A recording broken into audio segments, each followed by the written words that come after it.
YouTube crew. Of course, Brad Jones, owner, slash head basketball coach at Coalfield High School. Also, cameramen, Jonathan McGuffin, Chris Bricky, Sean McAmis, and then Trevor Bogard, who has rotated between doing stats and running camera for us. Chandler Jones back at the studio. Miss Chandler. Yeah, Miss Chandler. He was in the booth with us last year. Had to go to the studio job this year, get that produced all up. I tell you, I can't believe it's over, but it's over. So, great year. We've seen a lot of excellent football players this year, show a lot of talent and effort.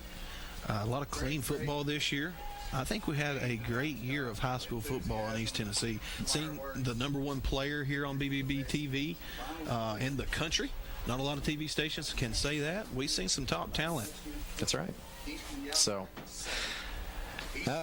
dread this part, but here it is. 5 more weeks of high school football with the TSSAA playoffs. So make sure you're checking in scores on that, and good luck to your team moving forward.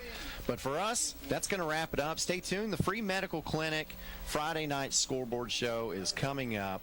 And David Queener, Jonathan Cox, give a call into them, tell them where you were, and they hopefully will have some playoff scenarios figured out for you, because it is confusing. There's so many different scenarios, but that is coming up immediately after we get off the air tonight. So we'll go ahead and start that direction. So for Brad Jones, James Gibson, I'm Aaron Harvey. Good night, folks, and see you next year.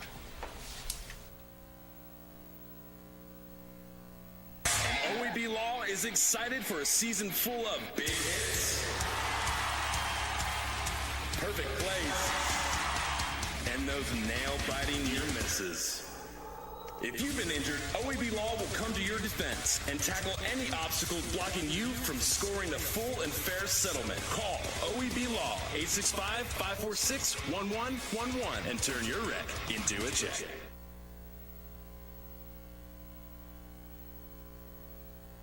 Pre-planning it makes the process just so much easier for the family.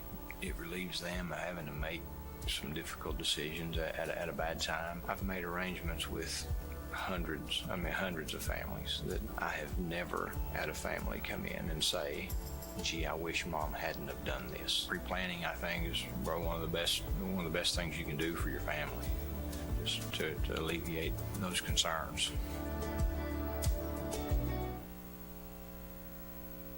Patterson's Appliances has been helping families like yours find quality home appliances from trusted brands including Whirlpool, Maytag, and KitchenAid for over 55 years. Our knowledgeable appliance specialists know how to outfit your kitchen or laundry room with the right appliances to meet your needs. We service what we sell with our own in-house factory-trained service technicians, and for the DIYers, our parts department is always ready to help customers find the appliance parts they need. Patterson's Home Appliances, because we care.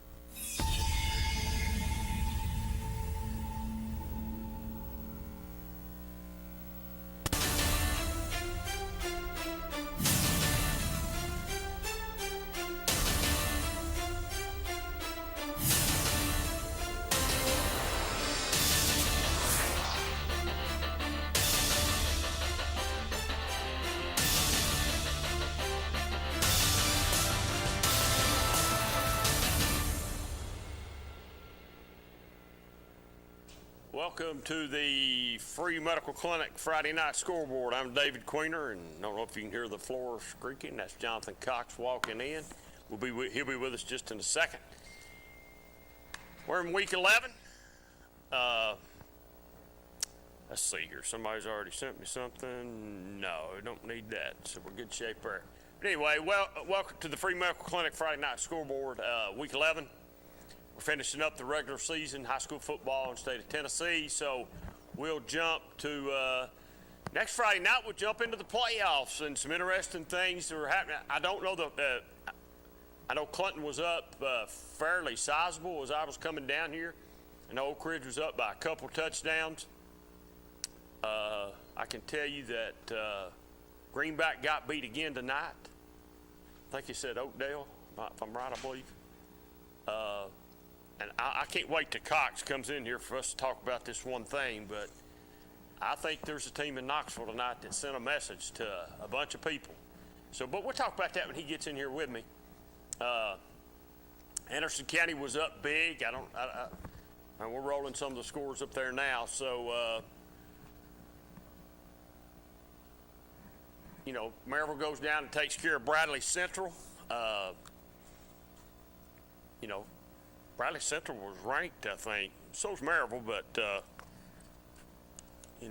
I don't know what it's going to take to derail Maryville and Alcoa and people like that, Greenville and people like that. I mean, Farragut gets Bearden tonight.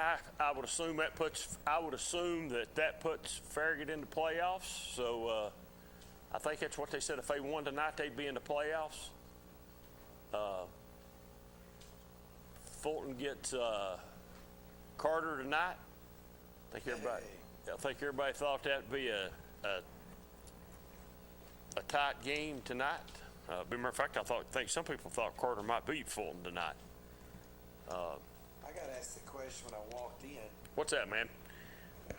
You think Fulton can win this football game? And I said, I've watched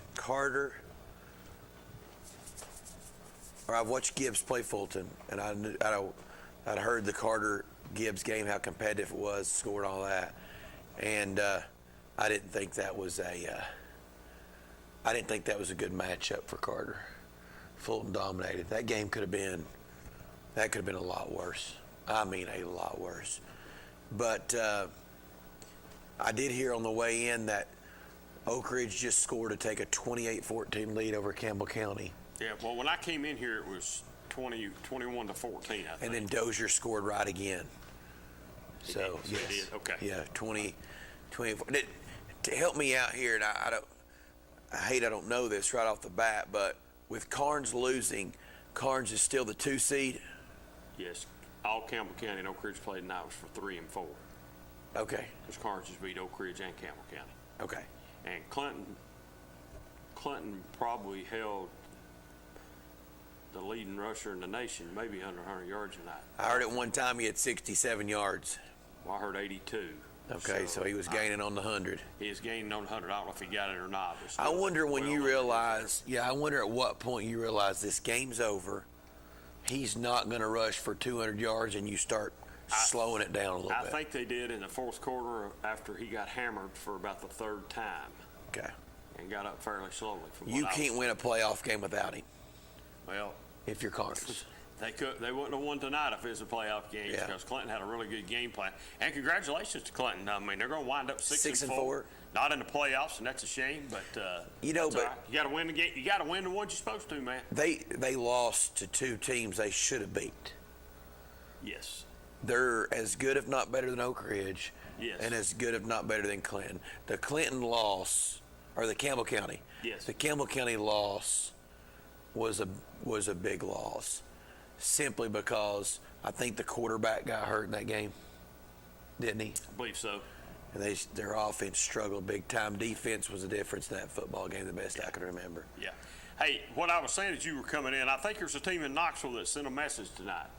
And I think Knox West sent a message to everybody tonight, the way they pounded Central. I think Knox West validated what I thought.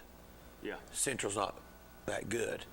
When they go playing that Bryson Rosser region over there against Chucky Doak or Daniel Boone, and you go play Sevier County, and those teams up east are just not real good. And they come back and played West, and I think it also, validates how good West is on defense. I think West is pretty strong. West so I is would really think good. there was a message sent across Knox County tonight. Bulletin board material, probably you better get ready, because I think it is the scenario probably Powell and West down the road. Somewhere where that happen. That'll have to happen, won't it? Maybe third or fourth round. Yes. Okay. Yes. That will be a third-round game. Where that game? That will be a third-round Where will that game. game be? Hold on, I can tell you that. That will be at West. At West. Yes, West will be Region 2. Powell would be Region 3. So it will be at West in round 3. And then the semifinal game would probably be against a Ray County. No, I'm telling you wrong. That will be a semifinal game. That will be a semifinal game. Be a semifinal And the reason why is because West is Region 2, Powell's Region 3. So 3 and 4 will play each other. Okay. And then 1 and 2 semifinal. The winner there will play the semifinal of 3 and 4. Okay. Yeah, so that's right. You're right. Semifinals. So go back that way and look at it. It will be at West. No. Yeah. How about something I thought was interesting as I was coming in here? If you think about it, think about at the beginning of the year, Southall picked to probably win the region, if not one of the most talented teams in the region. I think going in, everybody knew that Southall was more talented than Anderson County and Fulton. And Anderson County was probably the second best team, and then you had everybody else scrounging for third and fourth. But if you look at that, now Southall, the most talented team in the region still, I will say that, is going on a road as a 4 seed to play Greenville. But I would think, though, also, wouldn't you have thought earlier in the year, Southdale's the favorite coming out of 4A to maybe make it to the state championship, possibly. Between them and Greenville. Between them and Greenville, right? Yeah. Well, they're going to get their wish. They're just going to get to play them a little early. Yeah, sit around 3, they're going to play You got to play them around eventually, so just go ahead and get them off the bat, off the get-go, and let's just get it over with. But, Southdale is a talented team, so what do you think's happened? I mean, is it coaching? Anytime you consistently lose for the last 5 to 7 years to teams not as good as you, I think you got to look, if you're a coach, you got to look in the mirror. I mean, their offense sometimes is brutal to watch. I mean, brutal. I mean, think about it. I watched a team tonight in Carter put up 7 points, 8 points against a Fulton Is that team. all they got tonight? They didn't, and he didn't have 100 yards passing. Wow. He might have had 150. Just Rob on the game turned it up tonight, didn't he? I just think that shows how bad Southall was last week. Now, Cofield goes to Oneida tonight. Cofield wins that ball game, and we think that gives Rockwood the number 1 seed. I think that's right. We'll have to talk to Jesse about that. I think that's right. I remember some scenarios. I think I'm right. So Rockwood beat York. Yes. Okay, they were up 7. And Cofield beat Oneida. I think I'm right. So Rockwood's the 1, Oneida's the 3? Would Oneida go all the way to 3? Maybe. Because where's Monterey fall in the mix? Well, Monterey's they've lost a couple. And York's like 3 and 6 or Yeah. something like that, going to 3 and 7 now. Yeah. So as usual, when it gets down to playoff time, things get crazy and things don't look right, and people wonders how come a team that's possibly going to be 3 and 7, or teams are going to be 2 and 8, or whatever, 4 and 6, Yeah. while they're in the playoffs. And some teams will have winning records, and I think it's basically what I said earlier on. You win the games you're supposed to win and win region games, you'll go to the playoffs. Yeah. Region games are more important than non-region games. Absolutely. I mean, You got to win those games. You got to win those. You got to win those region games. Yeah. So, But also, I think in the regular season, you've got to play teams early on that make you ready for the region games. I can buy that. I don't think I don't have no problem. I don't think Clinton was battle tested going in to their first couple of region games. No, I'm gonna be honest with you. I think Clinton played a very weak schedule at the first of the year. Oh, they had Heritage and Austin East. Yeah, it's very weak. Combined, what, 2 wins? 3 wins? Yeah, maybe it's 2. I think it's 2, but you might be right on 3. Okay. Yeah. I believe Clinton played some weak games at the first. Now, let me back up and say this. I understand maybe why you do that for Clinton's sake. Clinton's trying to get a program out of the ditch, and they had, you got to learn how to win again. So, did that bite them a little bit this year? Maybe so, Cox. Might have been a month. Greenback wins 38-36 in overtime. Greenback won. They said Greenback got Oh, beat. sorry. Sorry. Let me go back. Greenback loses. Rockwood beats York in a final 34-27. 34-27. So Rockwood's the 1. Monterey's the 2. Oneida's the 3. York's the 4. And what about a Rockwood team that loses their starting quarterback? I think they lost 2 or 3. Had to have a COVID. I just got a correction. Non-participation. Go ahead. Go ahead, Ted. Rockwood's 1, Oneida's 2, Monterey's 3, and York's 4 because Oneida beat Monterey head-to-head. This is my favorite show of the year, by the way. Last week, trying to figure out the playoffs. It's crazy. No, it's crazy. Jesse and them didn't go out to a game tonight. They're doing a war room. War room. So that way they can keep up with what's going on. Understand. Quick caller, you're on the air. Hey, what's going on, Big Daddy? How you doing, brother? Doing good, man. Doing good. Hello. Hello? Man, he talked to me just like he's sitting right across the table here from me. Now he's gone. Hello, you still with me? Apparently not. Let's go to the next. That's See if really Harden comes. strange. Quick caller, you're on the air. Hey, last time I heard Clinton was winning 43-7. 43-7. 10-4. Keep us Good up. season for the Dragons. Yeah, good season. Keep us up on it if you're a final. And I what? also heard the principal got kicked out from Carnes got kicked out of the game. Really? Principal from Carnes got kicked out. Who announced that? Was that on Twitter or was that on the radio? A friend of mine's at the game. He said the principal from Carnes got kicked out of the game. Really? Left the building. All right, must have been saying something to the officials, and they didn't want him there no longer, and they put him on the road. He got to go home early a little bit tonight. Yep. He'll You better probably- stay safe. Yeah, all right, thanks, man. And he'll probably get a letter about that. Go ahead, caller, you on there. Hey, man. Hey, we were coming by the plant down here coming in the Solway, and I didn't even think about it. My phone always cuts out right Well, there. it died out, man. It was as strong as I can, and boom, gone. Oh, yeah, it's all or nothing right there. I mean, it's 0. I heard that. I think I jumped towers right there. I heard that. Dude, hey, it ain't very often you get to see a good defensive battle like we got to see tonight. I love defensive football.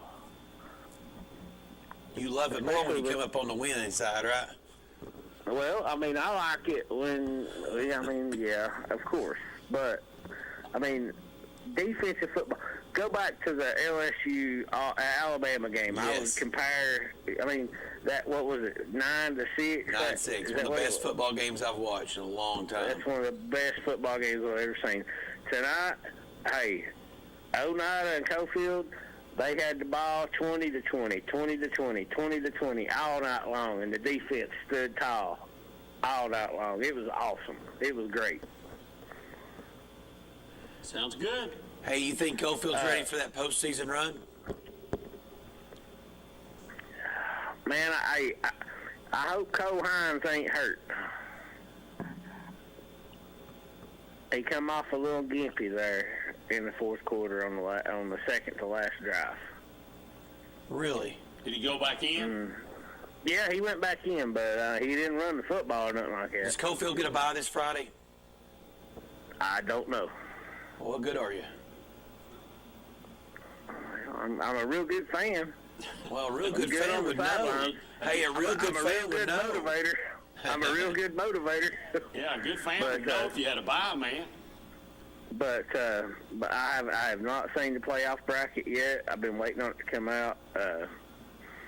Like I said, he was a little gimpy.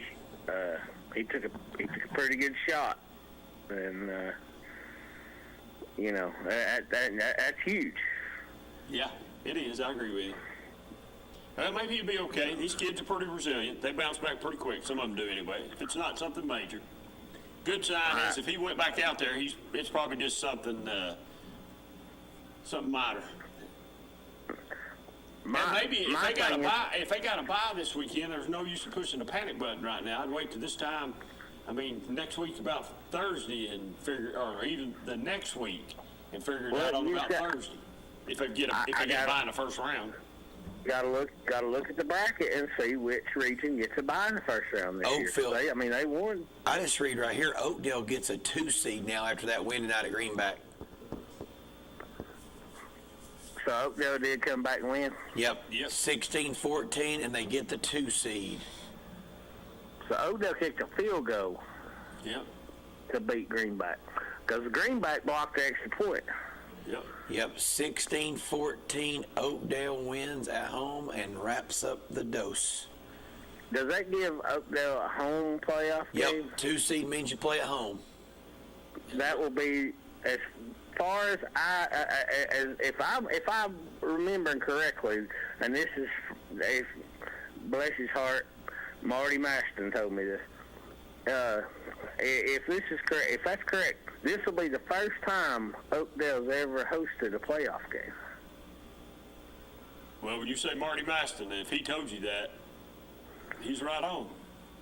Well, they've never hosted a playoff game, is what he told me. I mean, that's what I mean. If he told you they've never hosted one, you're right by saying what you're saying, because he was very seldom wrong. I've never seen anybody get the playoff picture back in the day as bad as it was to figure out, but he could figure it out, man. He had it figured out. So, he was a good one. He sure was a good man. I agree with you 100%. But that's awesome. You know what?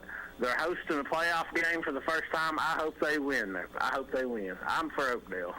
Clinton wins 50-7 over Carnes, the final. Whoa! How about that one? Ain't Carnes got like a Division I running back? Yeah, but he had less than 100 yards tonight, and I don't think he played any in the fourth quarter. Yeah, Once the game was out of hand and he wasn't going to get the rushing record for the state, I think they pulled him. Yep.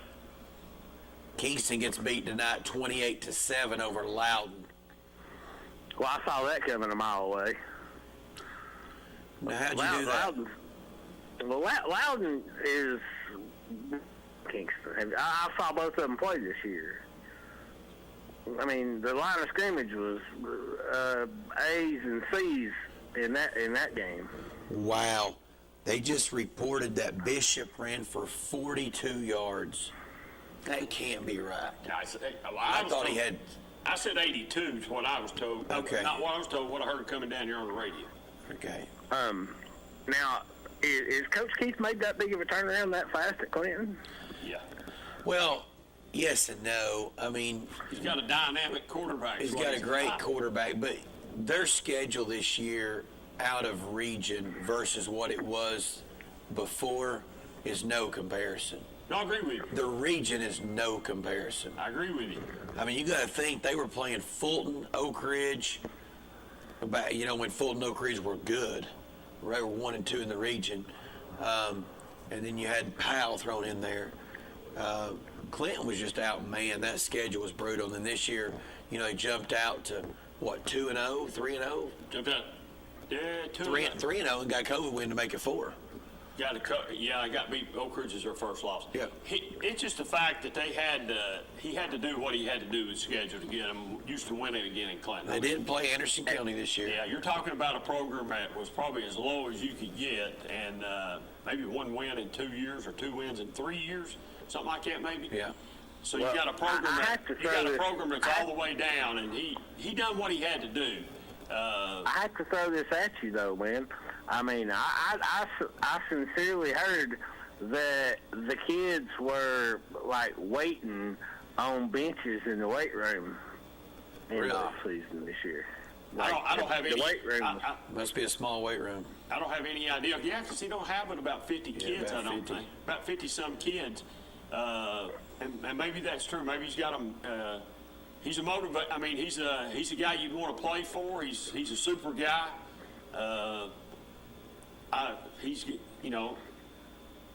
You win in the weight room in the off season. Yeah, he's building a program there. So we'll see. Next year, and he has said this is a year early. he didn't think that this year would be the year that they would have. He thought this year would be next year. So we'll see what happens. He loses some big time seniors, and we'll see. And he's got a fairly young football team, a lot of sophomores. So for the next couple of years, Clinton, we'll see what happens with them. See if they get if this will get some. What they need is they need some kids to come out. They need to get that roster up to about 75 or 80, and then he'll have some stuff to work with. And by the way, Oakdale, very important. Oakdale hosted Oneida in the first round in 2016. Only playoff game they've ever hosted. Okay. 16. Yeah. I got you. This is very important, and this is going to be huge. It's going to weigh heavily on the program, too. Cofield's got 18 seniors this year, guys. Oh, my goodness. They only got 40 players. 18 seniors. Wow. Hey, caller, call us back when we get to go. Never mind, we lost all our callers. We had 3 lines waiting on us. Sorry, they'll call back in a minute. Yeah. I ain't trying to butt nobody off or nothing. No, you're good. You're good. They're gone now. But yeah, big year for Cofield. I'd like to see them do something. It's just that South Pit, and that train just keeps rolling. You know what? This year, I hope, and I mean, I think Peabody came down into single A this year. They did. I would like to see Peabody get South Pitt before Cofield gets to them. Might happen. Because, I mean, at least it's somebody different. But then again, you know what? Hey, give us South Pitt one more time. But I'd like to see it happen at Cofield, and it not be after a game where we got 5 players ejected for fighting on the last play of the game. You remember that about 3 years ago? I was there when it happened. Yeah, I mean, Brad Jones when it happened. Yeah, I mean, we had 5 players ejected that didn't get to play against South Pitt that year. I mean, we were loaded for bear that year, and then it ain't lined up right, man. I mean, craziest game I've ever been at, I think, was that when that happened right there. I think the ball boy got thrown out. Are you serious? Yeah, I think I'm right. I think the ball boy got tossed. There was an older gentleman. It was a ball boy, and he got tossed, I think. I was sitting in a meeting with some people this week. It was a Wednesday, and they made this comment to me, and I'm not going to say where they were from, but let's just say that area down there, Oneida, or the Oliver Springs, Coalfield, that area down there, Wartburg. And it says, and the comment was made, it is amazing how many people end up playing football at Coalfield that didn't belong playing football at Coalfield. Do they get kids? Do they get some kids that move in from Oliver Springs and Wartburg and other places to play football? I know a couple years ago they had some, I don't remember where those kids came from. Oakdale, maybe? Is that the Lyles? I can't remember the exact. Which? Caller, I'm telling you right now, if their granny and papa lives in Coalfield, they won't go live with their granny and papa. There ain't nothing nobody can do about it. I mean, no, I'm not saying they should do anything about it. We're just saying, do they get? Well, yeah, we're just saying does that happen? They don't get a lot of transfers, do they? I mean, not transfers, but. That answers the question, caller. When you're coming out of middle school, okay, when you come out of middle school and you want to play football on a winning football team, you going to go to Oliver Springs, you going to go to Wartburg, you going to go to Coalfield? Well, I'm going to Coalfield. Hey, I understand the Wartburg coach resigned. Tonight was his last game. What about the Oliver Springs coach? Is this his last game as well, or are they going to make the playoffs? Oliver Springs? Yeah. No, I don't know about making the playoffs. Is this going to be his last game?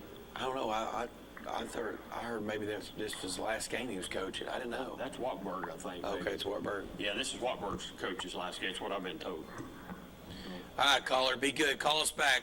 College football here shortly. We'll talk college football here in a little bit, bud. All right, see you, bud. I don't have a clue. This one. Get it, man. Go ahead, caller. You're on the air. Go ahead, caller. You're on the air. I'd like to ask you a question. Okay. About can one team if they play have a bad year and they want to bow out of and if they can have some other team take their place. In the playoffs? No, you can't do that. No, and if you do that, isn't there a penalty for not playing that playoff game as well? Yeah, there's a penalty for it. Now, you got to play the playoff game. Are you saying there's somebody that shouldn't play the playoff game? It's in the playoff? Yes, sir, I do. Who do you think it is? Oak Ridge. Oh, Oak Ridge, okay. I think Clinton should be in there. Okay. So you think Oak Ridge should bow out? Well, Clinton had their shot at Oak Ridge at Clinton. And early I in don't the have year, any pull up there anymore, so I can't say about that. But yeah, I didn't think it was possible. I just wondered if it could do that. no, you can't. No, it's not going to happen. Okay. All right. Thank you very much. Thanks, man.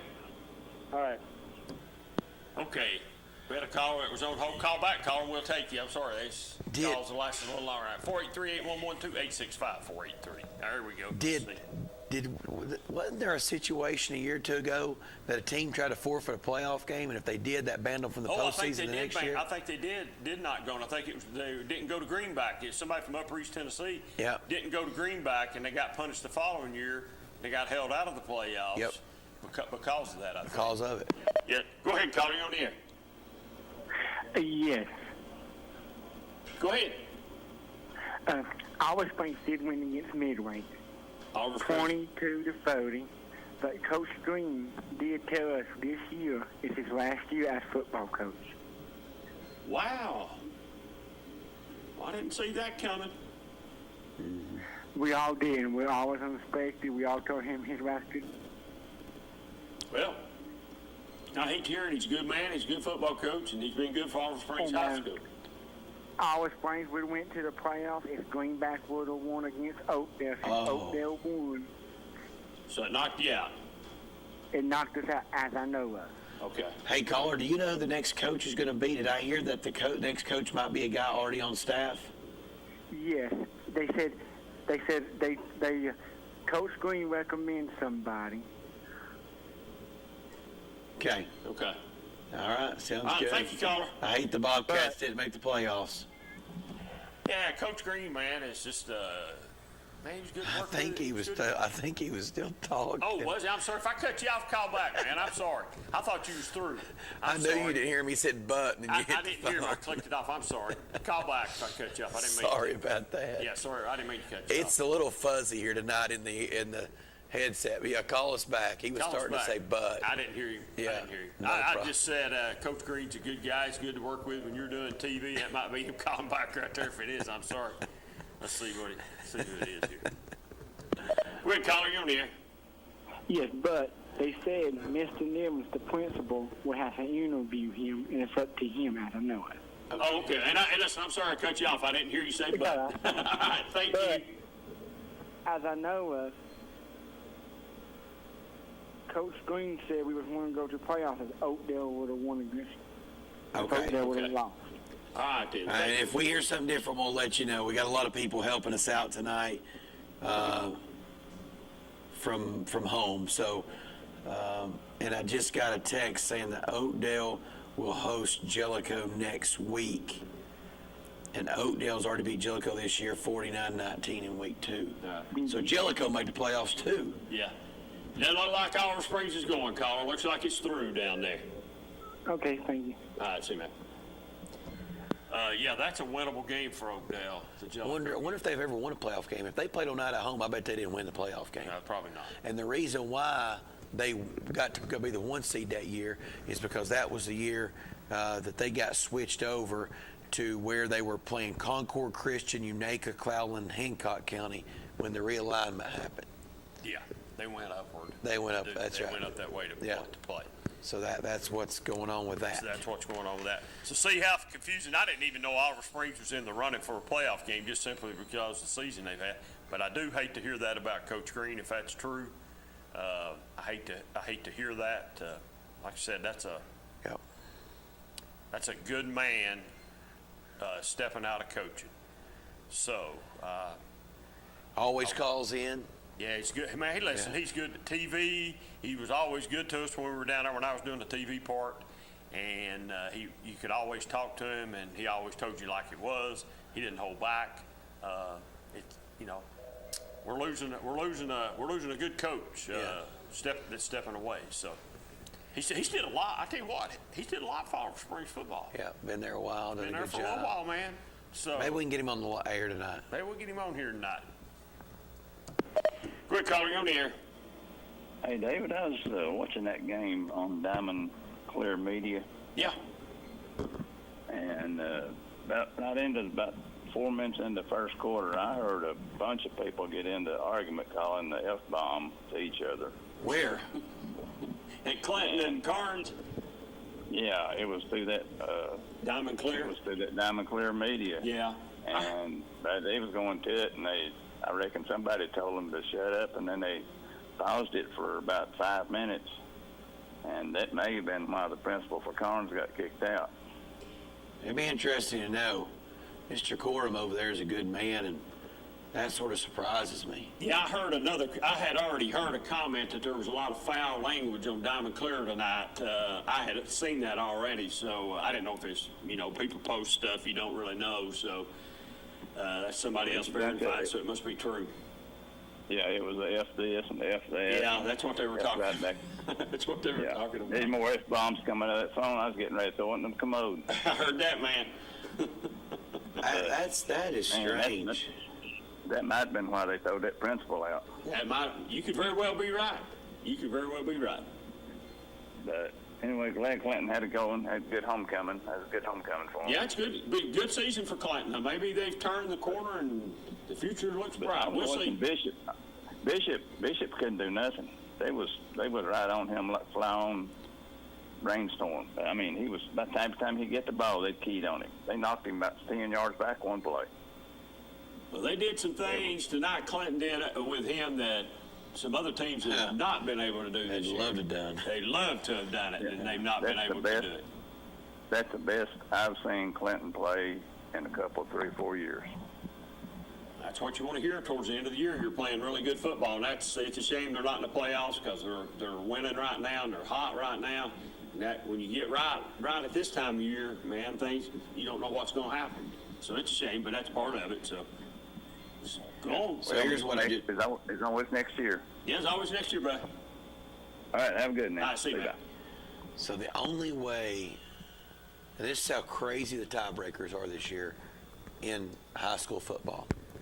And we follow this district pretty heavy, this region pretty heavy. Yeah, we do. Cofield 1, Oakdale 2, Midway 3, Greenback 4.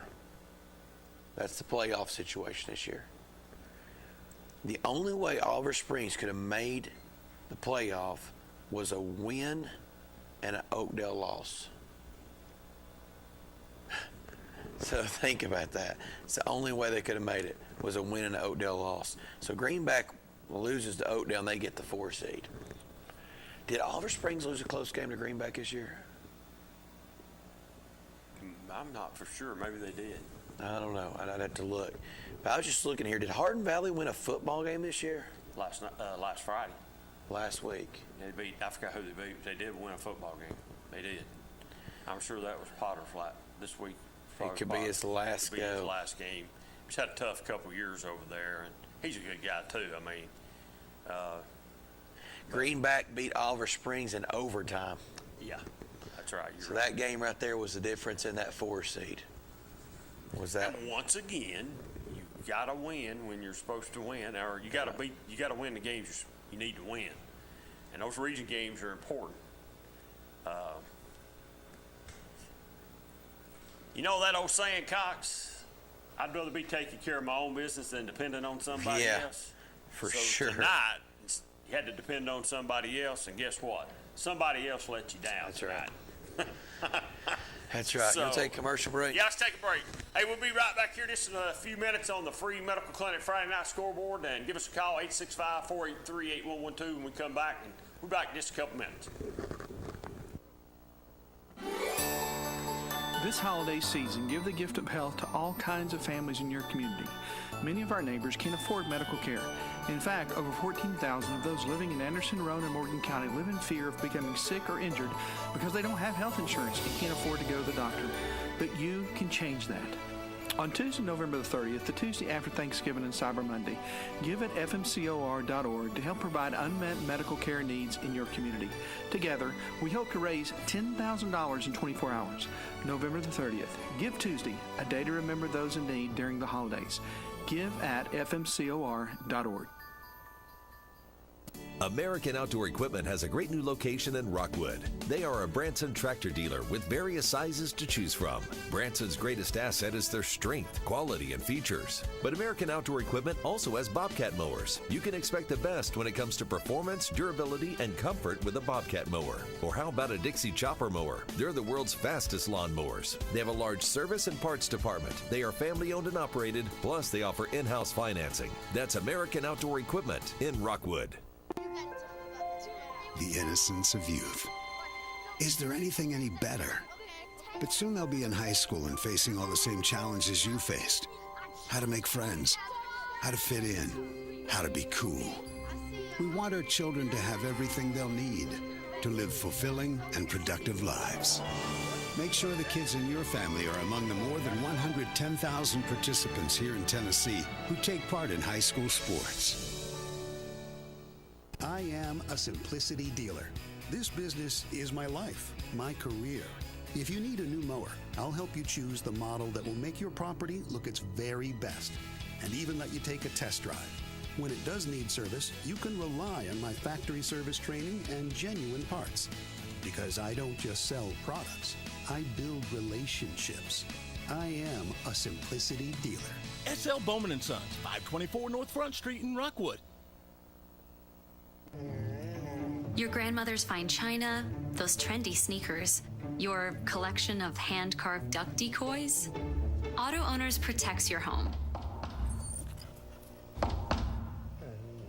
Because, well, somebody should. That's simple human sense.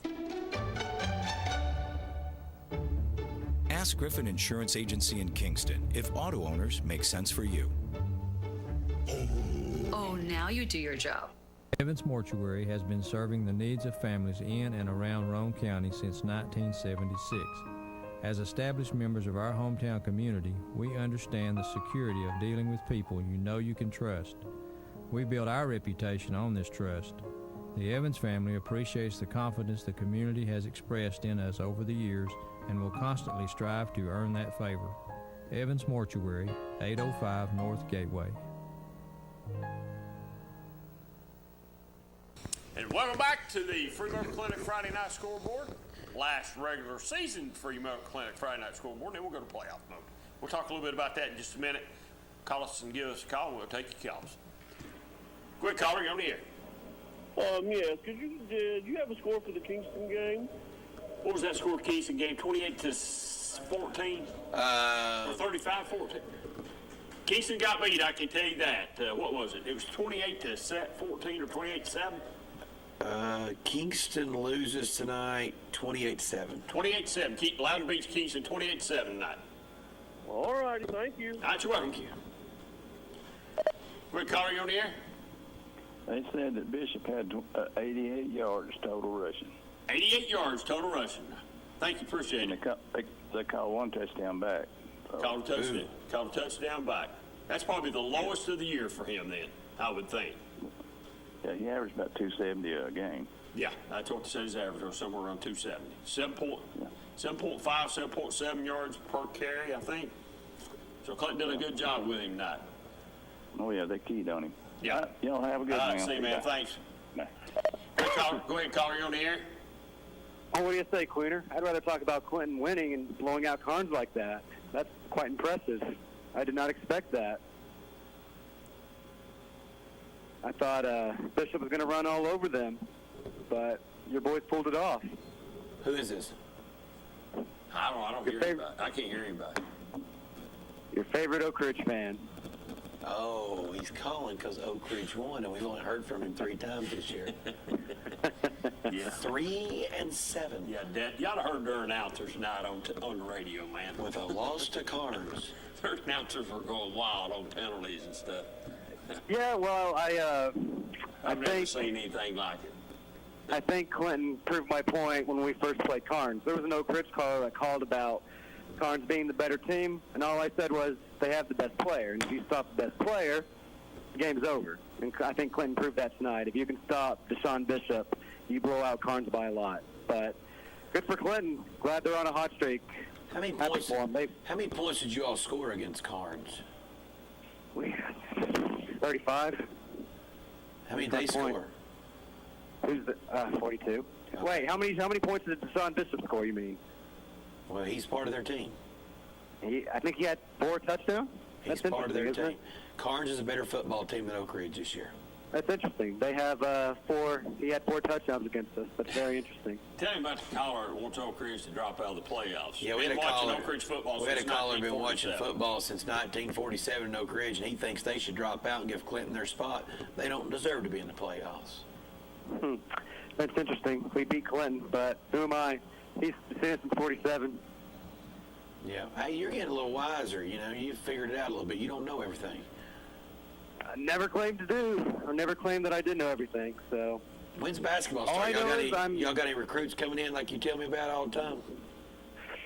Probably not. He told us off there one year they had kids coming in from Michigan. And yeah, he said they had a bunch of recruits. Yeah. Yeah, well, you can't BS. Sorry, Jonathan Cox. Can't BS. I'm just telling what you told. I'm just repeating what you told. I'm glad you know, man. Hey, not everyone can be Oak Ridge in basketball or football, but definitely not football this year because we're not that good. Has basketball won a state championship lately? Sorry, Cox. Fulton will catch up with us. Fulton will catch up. This is where you cut me off. This is the part where you cut me off. I'm not cutting you off tonight because I think you got wiser until you started talking about not everybody can be Oak Ridge. That team that ain't won a state basketball championship in years. I don't know the last time. I don't know if I've been alive. They've been down there. They've got to make the trip, but they've not won a state championship. Okay. They did win a Super Bowl. You're going to brag about just making the trip to Murfreesboro? Guess how many states Clinton has in any sport? I'm not talking about. Listen, here's what I'm fixing to do. Here's what I'm fixing to do. Queener, cut me off. Here's what I'm fixing to do. Cut me off now, Queener. Here's what I'm fixing to do. Here's what I'm fixing to do. I'm fixing to never talk to you again, because we wasn't talking about Clinton.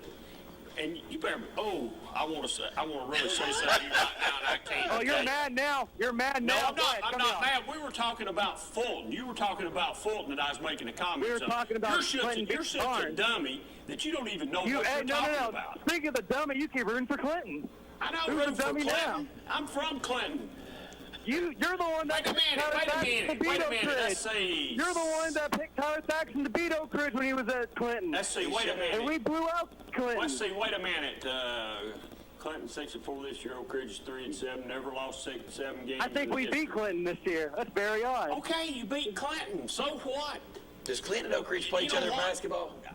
I don't know if they do. They play. I'm not to answer Cox's question. They play one time at Clinton. Oh, they only play one time. Why they only played one time? They're different districts. Yeah, I know that. Or whatever. Because Clinton scrapped it. No, Clinton's got the best team they probably have since the early 2000s. 100% the truth. Clinton scrapped it at Oak Ridge. I don't know anything about Clinton basketball or really Clinton football too much. I'm gonna text AG. I want to know about that because Clinton, seriously, in basketball, they're probably going to be as good as they've been since the early 2000s. They got everybody back this year. When is that game, caller? February. Oh, it's late in the season. Yeah, February. All right, have a good night, buddy. So, and this is what's funny. The true Oak Ridge fans that's watched football for a long time, they get it. They're embarrassed. They get it. They're embarrassed, and he's just, I can't say what he is on the air. Oh, well, he don't know the difference between up and down. He ain't got a clue, but no. Anyway. But I thought we were talking about Fulton. Clinton's not. Well, that was where that's where he was going, and then he realized, gosh, they've won 4 in the last 10, many years. We got to go a different way. Yeah, we got to go a different way. So I don't think Clinton's ever won a state championship in anything that I know of. So. And Oak Ridge basketball is good. They're good. They're solid. They've had a team. Yeah. They've had a good team for the last couple of years. And Memphis. Have they not made the state championship Oh, yeah. the last couple of years? Yeah, I mean, they've been in the state tournament. They played for the state championship one year against Memphis East, which was loaded. You're just not going to beat the Memphis teams very often. Not when they got Penny Hardaway as coach. They got kids from all over playing. That's right. You're not going to win. Yeah. I want to step back, though, and ask you a question. Asked. And I've heard this, is John Chavis and Coach Keith really good friends? Yes. Okay. Coach Keith played for Chavis somewhere in, I don't remember what school in Alabama he did. He did play for Coach Chavis. So he's a defensive-minded guy. Yeah, Coach Keith is, yes. Coach Keith. He played I think he was middle linebacker. He played in college. Okay, so he played for Coach Chavis. Coach Chavis obviously knows what he's doing. Yeah, Coach Chavis has been in Clinton on the local radio station there. And if I'm not mistaken, he's been with Coach Keith on the radio there too. And they're good friends. I don't know how often they talk. I told you off air a while ago that I was surprised that Coach Chavis is not on Clinton's coaching staff. Just to be honest with you, I figured he would be as close as they are, because I know they do talk. So that's about all I know about. I don't know too much about Clinton. I've not seen them play, and other than doing TV games up there, and I've not done TV games in a while, so I've not been at a Clinton game probably in 5 or 6 years. So when we do TVs, the only time I would see them play. Couldn't tell you nothing about basketball, because I ain't been through. No, I heard the basketball team's gonna be good. Well, everybody's saying that, and I don't know that. I mean, I really don't know that. Yeah. I've been at Fulton all those years, so just like you were over there when I was over there, and then I left before you did. So I don't know. It'd be interesting. I think Fulton plays Clinton maybe twice, a home and away. Yeah, they do. They're at Clinton.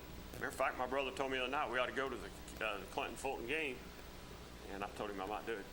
Jody's been on me a couple times to come anyway. He's got some young kids. He said it's pretty exciting, so we'll see what happens.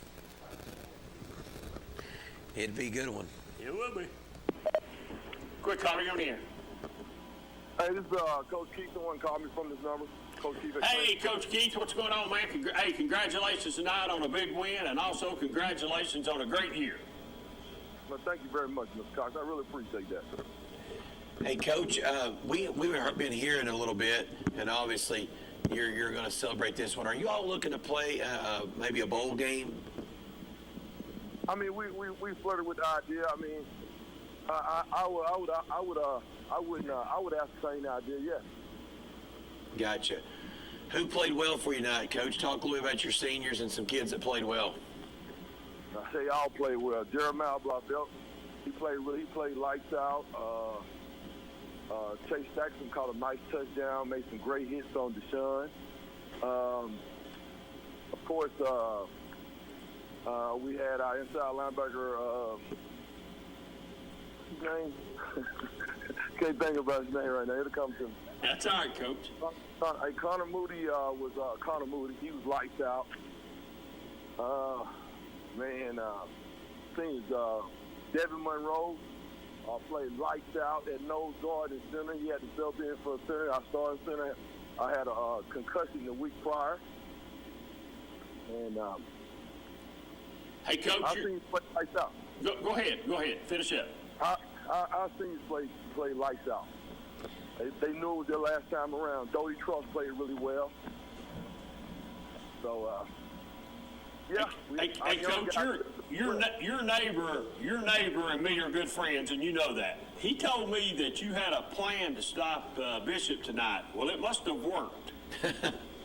Well, what we did is played old school football. We played gap control. We essentially disguised a 3-4 into a 5-3. Crashed the ends, flushed the middle, and forced them to throw the ball. And that's a way to beat Cards, I think, if you're going to beat them, is force them to throw the football. They're not that good at it, I don't think. No, they're not. No, they're not. Coach, he's averaged over 200-plus yards a game, and tonight I heard he had 88, so something worked. Yes, sir. Just, a lot of people discount old school football. We ran a little 5-3 tonight. We ran a little wishbone tonight. It has its place. The NFL has brought back the fullback and the tight end. So it still has a place for football. Well, that's awesome, Coach. We thank you for calling in, and congratulations on a 6-4 season. I don't know the last time they've had a winning season at Clinton, but you've got it going in the right direction, and keep up the hard work. Oh, yeah. The guy I was telling you about the inside linebacker is Cole Tedora. Okay. Well, Coach, hey, Coach, another question. Are you ahead of schedule a little bit? Are you right on track, or where do you think you're at with the program right now? I know you're building a program. Man, I'm going to be honest with you. I don't mean to sound like an underachiever because that's not who I am and that's not what I'm about. I would have been tickled if we just won 4 ball games. We're ahead of schedule. Good deal. Well, and I attribute that to hard working coaches. I can buy all that. And I just want to tell you, congratulations. You're doing a great job up there, and continue up the good work, man. All right, thank you so much. All right, thank you, Coach. Bye-bye. Pretty honest guy, man. You get what you get from him. He's pretty honest, man. Pretty excited. I don't know what happened up there in the crowd tonight with the principal. I mean, you're sitting on the opposite side of the field. Yeah. Clinton people's on one side, Carnes is on the other. I think you hear that the guy might have got thrown out because we don't know that he got thrown out. And then you hear all the language on Diamond Clear. So I don't know. I mean, I don't have any idea. I'll tell you a funny story.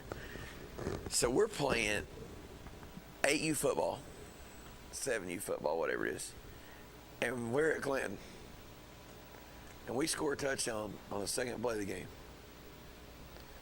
We come out to line up on defense. There is a protest for 25 minutes on how we line up to play defense. They had everybody in the league, coaches, commissioners, everything else. 7U football, 25 minutes. What was the protest, if you don't mind me asking? Something about the cornerbacks have to line up so many yards from the line of scrimmage. Our cornerbacks were too close to the line of scrimmage. And, you know, here's what's going through my mind the whole time. I ain't here to do anything but to watch these kids have fun and play football. So they've got to be a certain distance, and most seven and under teams don't throw the ball really well, do they? No. Is that to give them a fighting chance of being able to throw the ball? I don't know. Once the ball's high, you can go up there. That's true. I agree with you. I mean, Tate might have completed like 3 passes this year, 4 passes, but outside of that, I mean, we're running the football. But okay, I just got a text. Carnes principal yelling at officials, thrown out by officials. So it was at the officials. Somebody sent me this, and gotcha. Yeah, I'm just glad my wife wasn't there. She'd been going crazy last week. Well, she'd been thrown out with the principal. 25 minutes of argument. I can understand. I'm serious. We're just sitting there. I can understand that. So how did they decide to back them up? I mean, I guess they backed us up a yard or 2. I don't know. It was comical. I don't know. Well, see what happened. No, I'm not even going to say anything. I'm just going to bypass. Yeah. I'm just going to keep my mouth shut. I'm just not going to say anything. And I don't need to say anything else about it either. I'm not going to say anything else about it because. But I found it very comical. But at the end of the day, they've played 12 quarters and they've not scored. So I guess you want to move the players around. Yes. I don't know. I was like, what am I got myself into? What have I got myself into? Go ahead, caller, you're on the air. Hey, David. Miss Scott, how y'all doing? We're doing great, buddy. Man. We're doing good. Yeah. Rockwood won, didn't they? They sure did. Big win. Big win for Rockwood. Can I throw one in there that the Braves are leading right now, 1-0? Yep. I need Freddie Freeman to hit a home run here. Who did? We need Freddie Freeman to hit a home run. Hey, caller, I'm going to tell you something real quick, and we've been trying to get this work done, and we've got it done. Rockwood will play Happy Valley at home, and they will play the winner of Monterey and Hampton. The 1 seed on the side of the bracket with Rockwood will be South Green. I legitimately think Rockwood could make it to the state championship game this year. Don't you think? Or the semifinals. Excuse me, the semifinals. Don't you think Monterey wins that game? That's a long way from Monterey to Hampton. Oh my goodness, that is a long. I didn't take that in consideration. Okay. Way. Yeah, you're right. That is a long ways. That might take 2 days to go up there. Think about that. It's a long ways. And from Monterey to here is I'll be honest. an hour and 15 minutes. And then you've got to drive another hour and 45 minutes on a bus. That's almost a 3.5 hour bus ride. I don't know that I don't go up there the night before, spend the night if I could afford it. I don't know where you're going to spend the night. Well, I mean, you don't go all the way there. But you go to Johnson City. Go to Johnson City, yeah, you'll be really close in. Go to Johnson City and stay somewhere, and then go on in the next. I want you to listen to the geography here. And this will be my argument of how watered down it is. Okay. Listen to the geography. Happy Valley, Oneida, Cumberland Gap, Monterey, Hampton. Think about and York Institute is going all the way to South Green to play a round one game. Wow. And you tell me we need 6 classifications. That is brutal.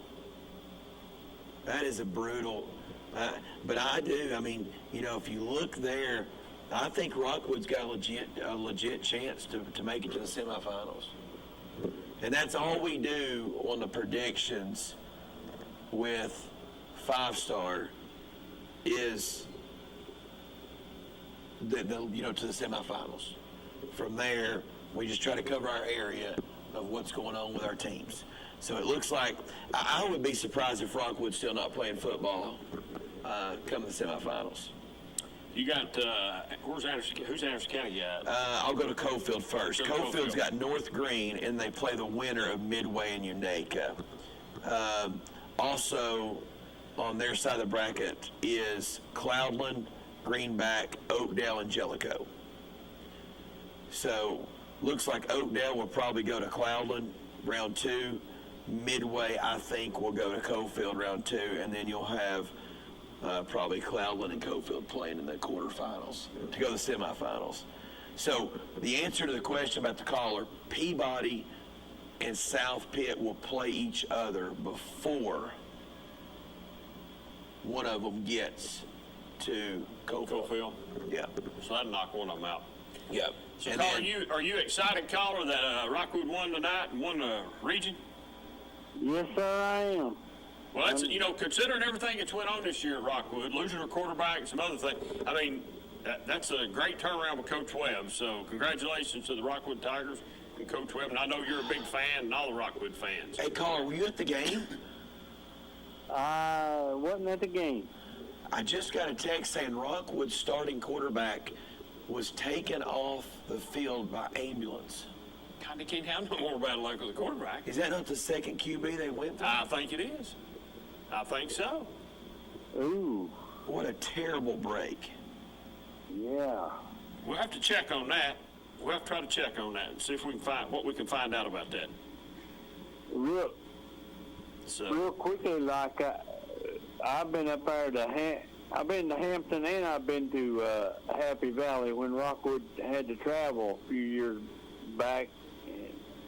So that's some long rides. Yeah, it's not no fun going up there neither. It's not. It is a long ride. The only good thing about it is you can stop at Ridge Barbecue. That's the only good part about the trip. You asked about Anderson County. Anderson County will play Seymour, and then they will play at home against Elizabethton. And I can make that prediction because I watched Carter play football tonight. Fulton plays Volunteer. Greenville plays South Dual. I think Greenville and Fulton will play each other in round 2 at Greenville. Anderson County will be hosting Elizabethton. And I think everybody,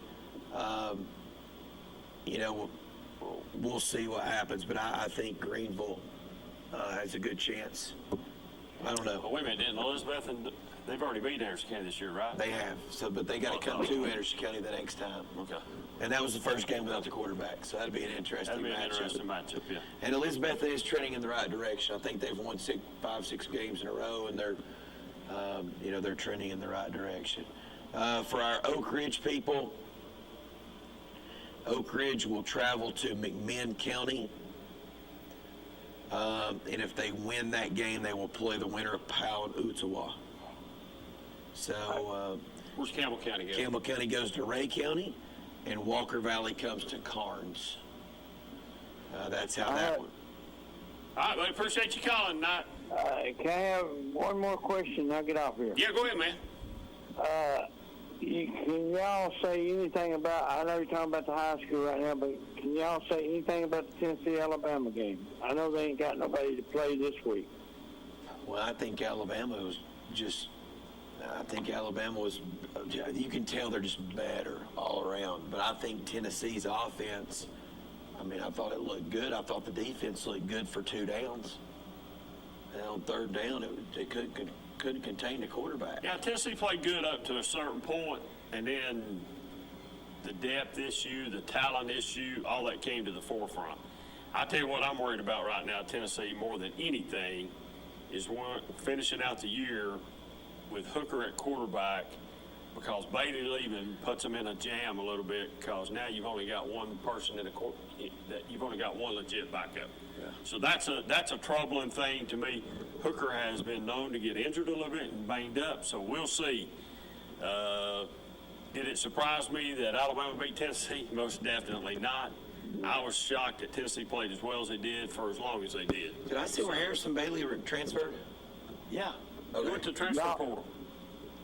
Y'all have a good night now. All right, you too, man. Thank you. Good calling you on the air. Hey, guys, what's going on now? Not a lot. The answer to the caller's question about, and y'all's question about the Rockwood starting quarterback going down tonight and getting carted off in an ambulance. Yes, he went down. He did get carted off in an ambulance. It's an ankle injury.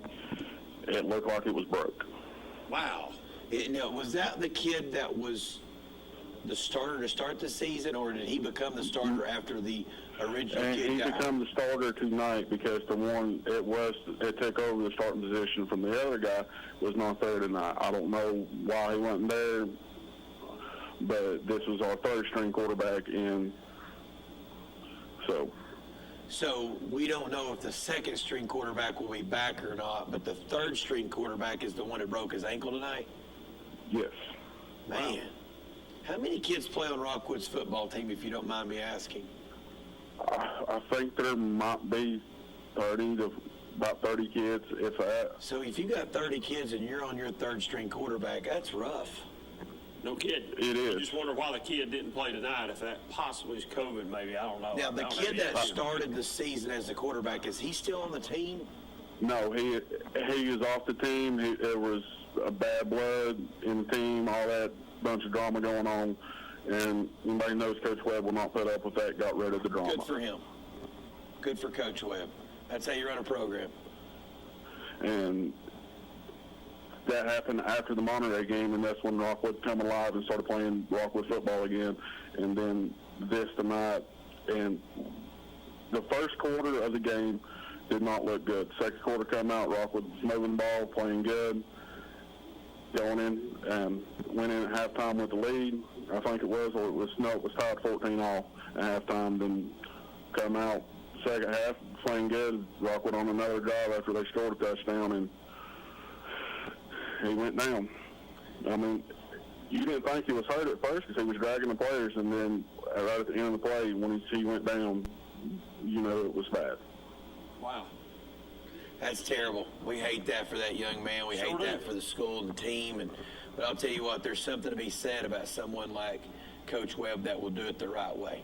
It's amazing how that works out. You look like, you're getting rid of a guy you got to have, but it's almost addition by subtraction. And hats off to him for holding those young men accountable, because if you just let them run wild, you're teaching them nothing about life. Exactly. I played for Coach Webb, and Coach Webb he's a top-notch coach. Take the world of him, do anything in the world for him, and he will do anything in the world for his players, but he will not put up with the drama. He will not put up with everybody wanting to run everything. Yeah. Well, hey, did you hear your playoff bracket a minute ago? Yes, I did. Yeah, so... We're 2 seed in the bracket, right? No, you're a 1 seed. 1 seed in the bracket, and South Green's on the other, is 1 seed on the other bracket. Yeah. And you've already beat Monterey this year, right? Just tonight. No, we lost to Monterey this year. That's right. You lost to Monterey, but yeah. So but we shouldn't have lost to Monterey. Yeah. We just come out flat, and that was Monterey took control, and that's what it was. But Rockwood plays your odds; they can make it semifinals. Yeah, I agree. I agree with you. I think you've got a good draw to get to the semifinals. Who would it possibly? Would that be out of the South region areas that would be playing in the semifinals? Let me do some homework on that. If I answered that, I'd be making it up like David would. Right. I understand, buddy, but y'all have a good night, and I'll continue to listen. Thanks, man. Thanks, bud. What do you mean I make it up? I'll make it all up, just part of it up. You see any wild reactions up here on stage? We're trying to do this show and pay a little bit of attention to a World Series baseball game. So, but what do you think the pressure being off Anderson County this year, with just not much expectation, with injuries and everything, could actually help this team maybe win a second-round game? Now, Cox, I think you can answer. You can answer this question yourself without putting me on the hot seat, but I'll answer it. If everybody is right, all right? If everybody is right, and Coach Gaddis is a Hall of Fame football coach. If he's right, if all the prognosticators that cover high school football are right, Greenville is the best football team in the state of Tennessee by far. If all those people was right, you think Anderson County can go to Greenville? No, I'm saying round two. They've not run a round two game. Well, I don't know, but that's Elizabethan. You would have to think, if they're playing Elizabethan, that they've got to be looking to the next game. And what happens when you look forward and you ignore the game you're fixing to play? You get beat usually. I wonder, there's been so much pressure the last 2 or 3 I think it's the same song and the same dance, man. You dance out in the third round, and I think they might. Second round, you mean? Well, no, I'm gonna say they. You think they're gonna beat Elizabeth in round two? They possibly could. I'll give them the benefit of the doubt. But just no chance to beat Greenville. I don't think they have. Well, why would? Just to say they're a team from Anderson County, yeah, I'd like to see them win. Okay. So do I pick with my heart or do I pick with my mind? I used to get told that a lot, picking Clinton over Oak Ridge. I'd always pick with my heart. Your heart, you want your team, you want your local teams to win. I want Oak Ridge to win next Friday night. I want Anderson County to win. Yeah. But do I honestly think that that Anderson County can beat Elizabethan and Greenville? I really don't know. But let's just say they do win. Close game. I don't even know what it was the last time. But since that time, Anderson County's had time to get a quarterback in. Yeah, Somewhat ready. They're playing a little bit better. They didn't play anybody really tonight that would give them any competition, so you really don't know. So the back end of their schedule has been favorable. Well, now, okay, here's a prime example of what me and you talked about when you came on. What have we been preaching right here for the last 2 years? Anderson County needs to play a tougher football schedule. They played a tougher football schedule this year, and it's the outcome of wins and losses are not the same. Are they 5-5? They're 5-5. The outcome is not the same, but did that make them they gotta be battle tested? Are they battle tested? Yeah. If they are they ready to go to war? Yeah. Okay. The only thing you hate for them is they'll play somebody in the first round, and you don't play your kids all the way through because you're not wanting to get them hurt. Yeah. And I just think that hurts the football team. When your football players think they don't have to play the whole game, they get it. They get in for sure. They get in a mojo of, we only got to go 2 quarters. Now you're in the third. Why are we playing? Why am I still in here? Yeah. And then you play a close game. You get a little tight. That's what happened. So you're telling me the Anderson County Elizabethan game is in Anderson County? Yes, at AC round 2. Okay. I'll pick AC in round 2 by 2 or 3 points. I'll give them home field advantage. Defense holds up. They can run the football. They just got. But I don't know that they've been running the football like they should be in the last little bit. I don't know what they've done. I don't know if they've took their foot off the gas a little bit, trying to save them up because they did play a tough schedule this year. I don't know if they've had to, to take their foot off the gas just a little bit and, spread the wealth out a little bit. Maybe that's what they're doing. They're trying to stay healthy. They'd already got a quarterback hurt. I've also been told the quarterback might be back. No. You say he's not? No. The rumor was going around that he possibly could be back the second round. No. So. No, he won't be back this year. All right. So, but I think this team needs to win a game against Elizabeth in the second round, and not so much because they're going to go beat Greenville, but they need to win that football game to have a chance next year to know what that's like. Go ahead, caller, you're on the air.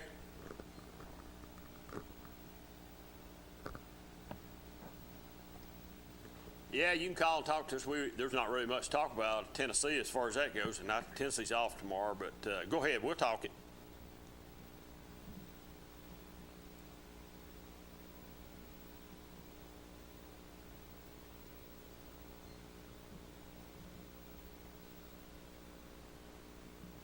They weren't as good at, I think, probably the best since the LSU Alabama squads that we were talking about earlier. Yeah.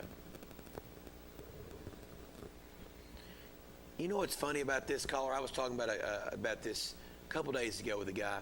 Saban built Alabama on defense. He's fell in love with scoring 40-plus points a game. And Kirby has figured out, I can't score 40 a game. I'm going to go back and build it on what was originally built Alabama, and that's defense. And now I think he's taken the recipe of building his program on defense, and that's what's got him to where he is right now. Well, I mean, he was 2 yards away and 5 seconds with no timeouts from beating Georgia beating Alabama in the SEC championship game. Yeah, that's true. But almost don't count when you're trying to beat the goat. I talk about almost wins. Hey, let me ask you a question. You think the Florida coach is in trouble? No, not at all. No, we love Coach Mullen. Well, but let me ask you: are you going to continue on to love him if you keep losing games? I mean, you're not in the running for anything right now. I mean, you're going to go to a so-so bowl probably. Hey, man. Hey, it is what it is, and we're going to just suck it up and play it out. But okay. I mean, we don't have an established quarterback that he's recruited yet. I agree. But I think Dan Mullen's the second best coach in the SEC. I agree with you. That's my opinion. I agree with you. And he's probably the best offensive mind in the SEC. What would you think if he left? What would you think if he left Florida and went to LSU? Well, game on. I might do the same thing I did when Steve Spurrier left to go to the NFL. I was sitting on Clinton Highway. I was at a red light. I was listening to 99.1 Sports Animal, and they said Steve Spurrier is leaving the University of Florida, and he is going to the Washington Redskins. And I pulled over into a parking lot, and I cried like a little girl. And I ain't lying to you. I'll tell you the truth. I believe you, man. I believe you. I believe you. I'm not doubting. And if Dan Mullen leaves, I'll be really, really upset. Like, I mean, I might cry. I mean, he's at home. I agree. I'm a Mullen fan. If you can win at Mississippi State in the SEC, when you come to Florida, you should be able to win. You should be top 5 to 10 every year. Well, there's no doubt that he's a good football coach. I agree with that. He can't get a quarterback. He can't get a quarterback. He'd been better off getting Hooker. He has not. We don't have a quarterback. We got Emory Jones, who is he's iffy. Yeah, but don't you have a quarterback with the other guy that's sitting on the pine? He's classy. Yeah, and he's. I mean, I hate to say this. I'm just going to throw it out there. That kid's coming to the second string quarterback's coming to Tennessee next year. Hey, they're saying they can't hear the caller. people watching on TV can't hear the caller. Can't hear the caller? No. That's unusual because we can hear him fine. Yeah. All right, let's try this. Oh, we can hear you, man. Is that better? It's better. Yeah, it is better. It is better. Okay. Turn your I volume mean, up, folks. I had my Bluetooth headphones in, but I mean, the thing is, I just don't understand why. You miss some people. I mean, you know, JG was coming in. Knox was supposed to be great, 4 stars. I mean, he's terrible. He can't complete a pass to the Pac-12 either. Oh, well, I mean, the kid that's transferring from Knoxville, what's his name? Bailey. Harrison Bailey. Yeah. He was a 5-star. He was a 4-star until he got an offer from Tennessee, and he bumped to a 5. Okay. Yeah, well, but I'm still, just saying. I mean, got you. Yeah. I mean, and now he's in the transfer portal. I mean, it's just unbelievable to me how. Where's you going? I don't know. Hey, I can tell you this. Their top quarterback. Hey, I can tell you this. I'm a Gator fan, but Coastal Carolina, if I was playing in college football, dude, that looks like the funnest place to go play football I've ever seen in my life, man. Grow you a mullet and hang out. Dude, it looks like so much fun to play football there. I heard that to get a good football coach. Well, and you know that. Here's what's crazy about that, and I don't keep up with recruiting at all, but I got a text from a guy the other day whose son is a college or a high school quarterback right now, and he's going to play college football. He's committed to Furman, and his son wants to go to Coastal Carolina to play football. And Coastal Carolina's committed quarterback just received an offer from Michigan. So that tells you what level of player that they're on early and getting to commit to go to school. Wow. I mean, Michigan comes in and backdoor offers a kid that has already committed to Coastal Carolina. So that's the level that they're on right now. Hey. So you think the Dogs are going to roll tomorrow to the Gators, and we're going to move on here? Hey, I'm going to let you go on this one. Hey, go Gators, but Lord have mercy, I think we're going to get beat by 3 touchdowns. Stay off high places tomorrow. Stay on the ground. Hey, you think Tennessee wins tomorrow? Tennessee. Hey, I do believe Tennessee beats Kentucky next week. I agree. I don't think Kentucky can score enough points. I think Tennessee is the most. They are coming together better in the middle of the season, late in the season, than any team I've seen, and they are like they're finally catching. I believe Tennessee's going to be really good in the next 2-3 years. I think Tennessee. We'll see. I think Tennessee will win 7 games this year. We'll see. I mean, I'm just telling you. I mean, they look. There's so much talent there. You want to go up there with me and watch them play Kentucky?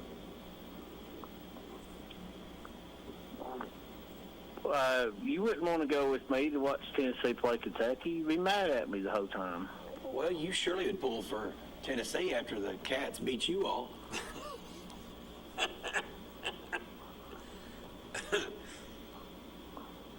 Well, I guess that's the end of this phone call. All right, thanks for watching. Thanks for calling, buddy. See you, man. All right, see you, buddy. Go ahead, caller. You're on the air. How'd Oak Ridge do tonight? How did who do tonight? Yeah, Oak Ridge. Oak Ridge won. Oak Ridge won tonight. What's the score? 48-21. Was it 48-21? 28? No, they scored a bunch. They scored some late. Oak Ridge 48, Campbell County 21. 48-21. Okay. All right, Thank you. All right. I didn't realize it got that. Yeah, 48. I didn't realize it got that much. I'll tell you about a recruit. I don't know if you've heard the story or not. We'll take his call, and then after that, I'll tell you a recruiting story. Okay. Quick caller, you on there? Yes, I'm a Tennessee fan. Uh-huh. Me too. But when Georgia plays Florida, I'm going to cheer for Georgia. Go Dogs. I heard that, man. All right. But here we go with that bet again. I'm about to cut you off again. Do you know who Alabama played this Saturday? They're off. LSU. They're off. And then they play LSU. Yeah, LSU. Get out of here. Home run. Oh, sorry. All right, man, we appreciate it. Go Vols when they play again. Yes, sir. Yep, go Vols. All right, see you. Okay. You don't want quick finger. All right. Well, no, I didn't want quick finger because he says but. You going to take a quick break? Yeah, let's take a commercial break. Let's take another break, and we'll be right back just a minute on the Free Medical Clinic Friday Night Scoreboard. We'll be right back. To be honest, I was skeptical about getting the COVID-19 vaccine. I checked what the CDC says and spoke with my doctor about the potential side effects. It definitely made me much less anxious. She told me if I have some arm pain or feel tired, that's completely normal as my body builds a defense to the virus. I was willing to take the vaccine to protect me, my family, and my friends. Join the millions of Tennesseans who have decided to give COVID-19 vaccines a shot. Visit covid19.tn.gov to find an appointment today. American Outdoor Equipment has a great new location in Rockwood. They are a Branson tractor dealer with various sizes to choose from. Branson's greatest asset is their strength, quality, and features. But American Outdoor Equipment also has Bobcat mowers. You can expect the best when it comes to performance, durability, and comfort with a Bobcat mower. Or how about a Dixie chopper mower? They're the world's fastest lawn mowers. They have a large service and parts department. They are family owned and operated, plus they offer in-house financing. That's American Outdoor Equipment in Rockwood. 1952. That's the year Hammers opened the first store in East Tennessee. Now there are 5 stores and there's always something new. Like in Hammers' popular ladies' boutique department, you'll find the lowest price possible on new arrivals every week. Find similar deals in the men's department and the expanded rug department. Plus, special purchases always offer surprise savings. You never know what you'll find next at Hammers.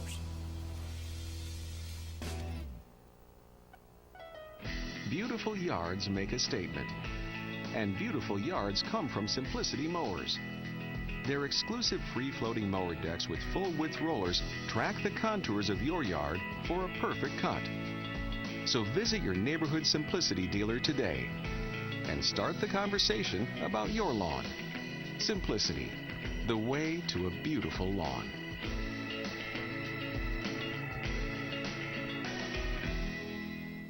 You've dreamed about the perfect house, a place to call your own, and a place to not only stretch out, but to grow. Auto Owners protects your house because to you, it's home. That's simple human sense. Ask Griffin Insurance Agency in Kingston if auto owners make sense for you. Happy to help, man. I was just over there talking to myself anyway. Evans Mortuary has been serving the needs of families in and around Roane County since 1976. As established members of our hometown community, we understand the security of dealing with people you know you can trust. We build our reputation on this trust. The Evans family appreciates the confidence the community has expressed in us over the years and will constantly strive to earn that favor. Evans Mortuary, 805 North Gateway. Welcome back to the Free Medical Clinic Friday Night Scoreboard, and we appreciate the Free Medical Clinic. They'll be with us next couple of weeks anyway, sponsors, and we appreciate them. We appreciate them all year, along with all of our other sponsors and the sponsors that sponsored the Friday Night Football games, OEB, and all those guys. And we appreciate all the sponsorship. If you're out and about, you're in one of those businesses, and you've seen them pop up on our screen this year, hey, tell them you appreciate it. Sponsor us because #1 call-in show in Anderson and Roane County. That's exactly right, man. #1 call-in show around, man. This could be the #1 call-in show in Tennessee, as far as I'm concerned. You told me just to tell that, so I'll just tell it. It's #1 show. I wasn't supposed to repeat that. That's right. That's what we said. #1 in your heart, right here. But we do appreciate all of our sponsors, and I won't try to go through all of them because sure as I do, I leave somebody out and somebody gets mad, and I wouldn't want to do that for nothing in the world. But if you're a sponsor of this show right here, the call-in show, we appreciate you, and we hope you're back with us next year and for many years to come. That enables us to be on, to answer your questions or attempt to answer your questions, and we appreciate you. If you did the high school football games this week, the live TV football games, you're appreciated also. We hope you're back next year and for many years to come. And for anybody out there that's watching, you want to get you some good advertisement, right here is the place. Call Brad Jones, man. He'll hook you up. He'll do you right, and he'll take care of you, and you'll be on board next year, and you'll be talked about next year as being with the #1 call-in shows around the area right here. And I'll put us up against anybody. So, is Jesse calling tonight, or is he out? They're got some kind of war room going on. Okay. They started late, so we're probably the only one of the only shows around that gets Jesse Smithy to call in, and he gives us whatever we talk as long as we can get him to talk about high school football, and his knowledge is long and wide. So we appreciate Jesse from 5 Star Prep this year helping us out all year long. The coaches that have called in, all the fans that have called in, we appreciate you for calling in. And me and Cox has had a blast this year. I'll tell you, Cox, what's really hard to believe is that it's over. I mean, it's over. I mean, we're going to start over next week, but it's over. And this 11 weeks has really went bang, bang, bang, bang, done. It's in the book. It's been shorter for you because you forgot when the season started. I didn't forget when the season started. That's all right. I've made it. You made up for it. I made up for it, man. You've come on strong here in the end. Come on strong to the end. The beard game got stronger. I'm peaking right at the right time. That's right. Playoff time. Playoff time, baby. You know, it all changed when you didn't get on that bus to Cookville. No, it all changed for Oak Ridge when I didn't get on that bus to Cookville. That's right. You know, I put a little voodoo on them. Yeah. You know, I did notice he threw this picture up of me, or he calls it my picture. He's trying to get back in good graces. I'm not there yet. You're not ready. No, I want him to get on TV and apologize to me for not taking me last year. I picked him every game last year to win. You know he's sitting at home laughing right now. He's probably sitting home wanting to shoot me or something. With his dogs. I got camouflage on, Coach. You can't see me. I'm running with his dogs. But I would like to talk to him about. He's supposed to have some big theory on John F. Kennedy. And I was a little fellow when that happened, but I would like to hear his theory on that because I've got a theory too. So I would like to hear what he's got to say about that. But anyway, congratulations there. So we'll be back on the air next week. It'll be folks in something. We have Anderson County. We got Anderson County. We got Oak Ridge. We got Rockwood. We got Kingston. We got Cofield. We got Oakdale. We got Midway. Oak Ridge? I said Oak Ridge, okay. I thought. Oak Ridge, Campbell County's in our area, up in Campbell County. You view us up there. So that's Anderson County. Yeah. We've got a lot of teams in our area. But here's what you got to remember. Some of those teams are playing away games, and they might not be close. So we might not be here at 12 o'clock next week. It might be 11:15 or 11:30, and we're out of here. So our schedule tightens up a little bit as we go further in the playoffs.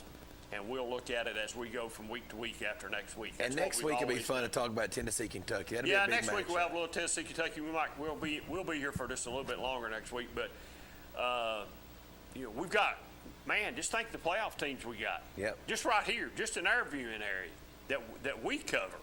And we did a Powell Anderson County game this year. Yep. Let's see. We did a OEB game. Yes. I think we did a Bearden Oak Ridge game. Yep. We did a Anderson County. Did we not do an Anderson County South Doyle game? Yes. Thought we did. So there's 2 more teams that we've covered. So we've done a lot this year here at Channel 12. Brad has ventured out just a little bit more and done a great job. It's a great job, man. Guys calling the games do a great job. They sure do. Those guys. OEB sponsors the game. It's great. They do a great job. And they do it the right way. They don't slow the game down. No, they don't. We don't slow the game down. You don't see all those timeouts and a high school football game on on Thursday night lasts 4 hours. And I don't know what we lasted. I'm sure there's been some long ones this year, but we don't cause timeouts. We don't interrupt. We're not a burden to the coaches. So. But anyway, we appreciate all you guys that's watched us this year. What have you heard 7 versus 7:30 as we go off the air here? What have you heard about that lately? I love the 7 o'clock. Let me tell you what I've heard. Coach Gaddis said if he had, this is what he says on his show, if he had his way, it'd be 8 o'clock. Why? He likes 8 o'clock kickoff. He like getting home at midnight? I guess. 1 o'clock? I don't think a lot of, I don't know that a lot of people I've heard different stories. Some think 7:30 is perfect, 8 o'clock's too late. So I've heard some say 7 was good with them, but the game is over. You do get the game over just a little bit. Because, listen, they were games over tonight as I was coming down here. Yeah. That had started at 7 o'clock. The Fulton game was over at 9:15. Yeah, well, I hadn't left the house in because I left the house about 9:15. I was just leaving the house about 9:15. Here's what I'll say. For Brad to get set up, it's harder. For your radio guys to get there and get set up, it's harder. I heard last week someone say that they think the crowds could be down at the 7 o'clock game because people, by the time they get home, by the time they eat, you know, it's hard to get home, eat, and be there by 7. I can buy that. But on the flip side, your newspapers and your reporters that are writing stories about the games, they love them being over earlier. Yeah, you can get on and get it in and get it to Yeah. press. You know, maybe your the Knox deadlines. News Sentinel might But consider now I that. will say this. I think for the most part, the Knox County admins and the Knox County teams have enjoyed the 7 o'clock kickoffs. I'll tell you what I have heard from a few people. We have talked about this year. We talked about ways to speed high school games up. Got to happen. Now, this is a touchy. I've debated whether I'd even say this, and I really have. I could have said it last week, and I didn't. But I'll say it this week. In no form or fashion am I talking about bans. I've just comments made, why not just let the home team band perform at home, perform whatever time frame they actually need to, so they don't have to rush because you got 2 bands and cut both of them short. Let the home teams do it, and it rotates every you know, you're 2-year contract. Clinton's going somewhere next year, and their band will be there. Yep. That's what I've heard. Pick the pace of play up, sort of like. Oh. 2? Oh, Jesse? Oh, okay. Didn't know you called. Go ahead, caller. You're on the air. Hey guys, it's Jesse Smithy. How are y'all tonight? We're doing good, Jesse. How you doing, bud? I just asked about you. If you calling or not? Yeah, we just finished up our playoff show and got done talking about all the brackets, so getting ready to make the long drive back home and do a little bit more work when I get there. I heard that, bud. Hey, Jesse, was you surprised tonight that Clinton beat Carnes and we're told held Bishop to under 100 yards? Did we know if he played the entire game? I thought they said he was in third quarter might have been it. But I could be wrong, but I was listening in the fourth quarter and they said he hadn't come back in the ball game since the third quarter. I thought that's what the radio said. Yeah, we weren't watching that game too intently just because Carnes was going to be the 2 seed one way or the other. But it was shocking throughout the night. Even in the first half when they took a 19-7 lead, it grabbed our attention. So it's a good moment for Clinton to go out with a win like that. But I can't speak on what happened in the details of the game, if Bishop played the entire game or not. So it's tough for me to say. But yeah, I was surprised by that game for sure. Yeah, they even said the current principal got thrown out of the game tonight. That's what they're saying. So I don't know if that's true or not. I did see that. I'm going to have to make some texts and ask around about that, but okay. I did see that. Braves win. Yeah, Braves win. Cox is going to worry about the Braves tonight. That ain't true. I've been on my game, man. I multitask. Jesse, anybody lose tonight that would concern you going into the playoffs? Or anybody? I told Cox just starting out, let me ask you if you can agree or disagree. I thought West sent a message to the teams in Knoxville and in 5A tonight. I thought they sent a message. You're absolutely right. And send a message to me. I doubted them again tonight. I doubted them heavily in that game against Alcoa, and they found a way to take it to double overtime. They didn't win that game, but I think that was a big eye-opener for people in East Tennessee. But, guys, I thought that was going to be just a knockdown, drag-out defensive battle, just given what I'd seen out of West this year, given what I'd seen out of Central. I picked Central to win that football game 16-14. No way. And they just got blasted. I mean, it was 49-0 at halftime, and we're talking about a running clock in the Region 2 5A championship. So you picked this Central? West team, this West team has lost players. They've lost their top 2 players to injury. They've had some injuries at the tailback position, and it just doesn't matter. They just keep coming at you, and so it's a credit to that coaching staff to get that done and get that 1 seed, and they're definitely going to probably be around in the playoffs. I think they got Morristown West in the first round. That's a winnable game, and I definitely think they at least get to the quarterfinals. Jesse, was you surprised with the Beard and Farragut score? Not just the Farragut score, but Farragut won. I mean, I don't know who you picked, but were you surprised? Yeah, I mean, I actually picked Farragut to win that one in a tight one just because of Bearden's defense. Bearden's defense has been able to do what they want to people all season long except for Marable. And they've been able to keep it low scoring and give their offense, which isn't that potent as a freshman quarterback, but their defense always gives them a chance to win, and that was the case tonight. But Bearden shot itself in the foot on multiple opportunities in the red zone, couldn't convert, and then late in the game, Farragut was lining up for a 44-yard field goal.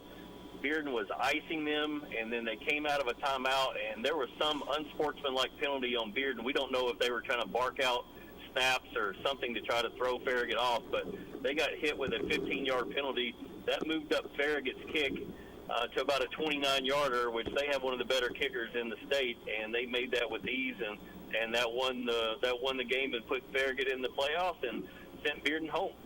Jesse, is there any round one playoff games that you're looking at possibly could be an upset somewhere, or you think everybody that should win, that we think should win wins?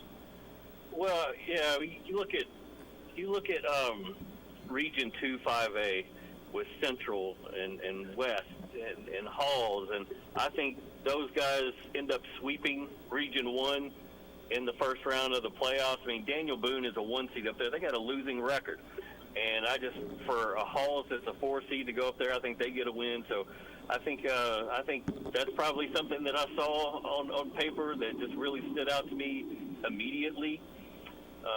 The 4A bracket is going to be wild like we expected. I mean, we're looking at South Doyle playing against Greenville, and then Fulton probably taking on Greenville in round 2, so that's going to be fun to watch.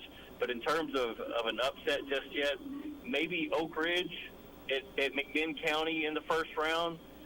That's definitely something that's doable for Oak Ridge to pull off, and what a way to salvage the season for Oak Ridge if they're able to get a playoff win or two. So that's definitely a game that we'll be keeping an eye on. Hey, Jesse, we were talking earlier. Do you know if the Powell West or Powell Central or whoever that might be, who gets the home game this year? I guess it would be the Central West side of that bracket that gets the home game this year in the semifinal. Is that correct? It usually dictates it on the TSSAA bracket, and they didn't have any matchups on there, so I didn't even look at their bracket yet. So I honestly couldn't answer that. Okay, I'd heard that 100% certainty.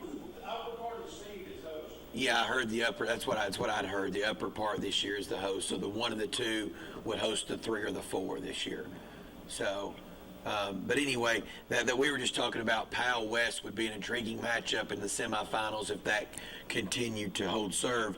And then we also heard that Rockwood tonight had to play their 3rd string quarterback, and he got taken off in an ambulance about a bad ankle injury, and no one that has called knew where the 2nd string quarterback was, but he was not even there at the game. Yeah, we actually were talking about Rockwood on our show tonight and got a message from a Rockwood listener, and he let us know that their 3rd string guy is out. They had to play Jaden Hannibal, who's one of their skill guys. They just had to put him back there, and so that's a huge blow for a Rockwood team that really started to play really good football. They end up getting in that tie for first place and winning the tiebreaker to get the 1 seed. And I've always been a big fan of John Webb and his coaching ability, and they started off 1-3 this year and were able to get into a 1 seed, and that's just a fantastic closing job at Rockwood. But I hated to hear about their situation at quarterback, and it's a huge blow. But I still think that a lot of people are targeting South Green and Meigs County once again to kind of be the local favorites to get to that quarterfinal round. And we'll see if that happens. Meigs County had a big win tonight over a really good undefeated Marion County team. So that Meigs County team looks like they're right where they need to be in the postseason. Remember, they've played in the state championship the last couple of years. Peabody has moved down from 2A to 1A. Peabody beat Meigs County last year, so I'm sure Meigs County is salivating, but it's going to be up to teams like Rockwood and whatnot to try to muddy things up a little bit in that bracket and see if they can do it in the first couple rounds. It's interesting to see, I look back at last year and, some just big upsets. Powell lost last year. Oak Ridge losing there a while back when they were heavily favored. It's always interesting to see if everybody can hold serve through round 1, because you a lot of times in round 1 you get a lot of lopsided victories. But then there's that game or two. Yeah. You're right. There are a lot of lopsided victories, but like you said, there's that game or two that maybe sneaks up and surprises you because somebody's going to be nervous. Somebody's going to be a little tight. Coaches always say that first playoff game is the hardest one to win because you go from that regular season mentality to lose and go home mentality real quick, and it can kind of make you tighten up, especially if you don't play your best game in that first half. And you start getting worried that you might get eliminated in the first round. So there's always that one or two games that sneak up and surprise you in that first round. But trying to pinpoint those right now is difficult. This is, again, guys, this is the most unpredictable football season I've seen. So it's not going to shock me one way or the other if some one seed that we expected to go to Chattanooga doesn't end up getting there. So you're saying South Doyle goes to Greenville next week and pulls an upset? That is not what I'm saying. I understand. That's not what I'm saying at all. But it's certainly an intriguing matchup on paper, but I think Greenville is on a different level than South Doyle this year. South Doyle might give them a little bit of trouble maybe early on, but we'll see. Hey, Jesse, you got a question for me? Yeah. Hey, am I right or wrong? A lot of people had South Doyle winning their region. Yeah, probably back in the middle part of the season. Yeah. I think that was a viable option. Or preseason even, right? Yeah, I mean, they're definitely. We talked about this on the show when we were trying to project what was going to happen in that region. We didn't know what Anderson County was going to be like just because they were coming out from that Chattanooga-based region. Fulton starters, we all knew how good they were, but we didn't know what they were going to be like health-wise in week 8, 9, 10, 11.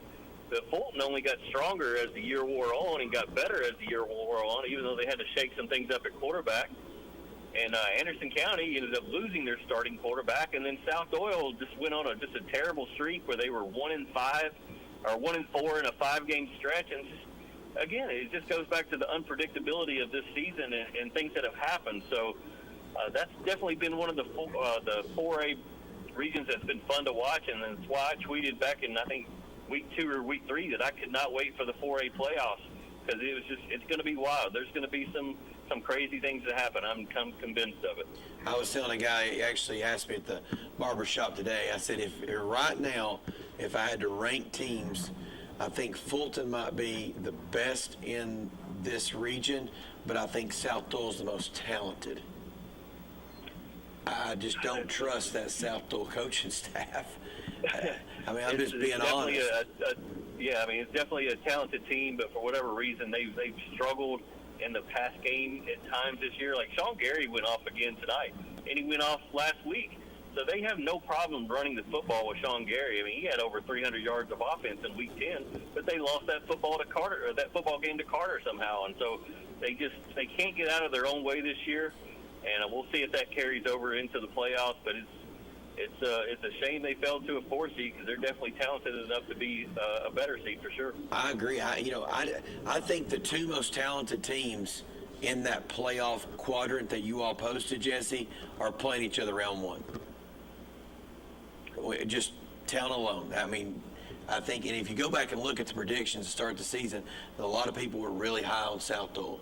Yeah, oh yeah. And now you've got them in Greenville playing, round 1. Yeah, and I'd be one of those. I mean, I think we probably had them somewhere in the 7 to 10 range, probably in our preseason top 20. Yeah. And they stayed there for a while. They got off to a 3-0, 4-0 start, and definitely looked the part. They looked the part against Fulton that night, playing against the Falcons. I mean, just kind of owned that game, and it's just they took a turn for the worse and couldn't get out of that funk. And but maybe they click back into gear, but trying to do that against a Greenville team that's super motivated right now, that's going to be hard to do. And guys, we can't keep just sleeping on Elizabethton. It feels like they went 6-4 this year. They go 9-1. There's a 2-time defending state champion. They have a quarterback who's a Mr. Football finalist a year ago. So that's a team that's going to have a chip on its shoulder. It probably feels like nobody's giving it a chance anymore. So got to keep an eye on that Elizabethton team as well. You're exactly right. They're going to get a chance to come down to Richie No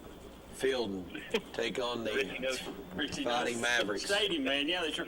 Hey, Jesse, we appreciate your expertise as always, and we look forward to talking to you in the first round of the playoffs. Hey, will we get to talk to you next week, or will you? You gonna be able to call us? Yeah, we should be able to make that happen. All right. Okay. We'll talk with our people about it. Well, if we don't, we appreciate you calling every Friday night, man. You just help us out a bunch, so we appreciate you.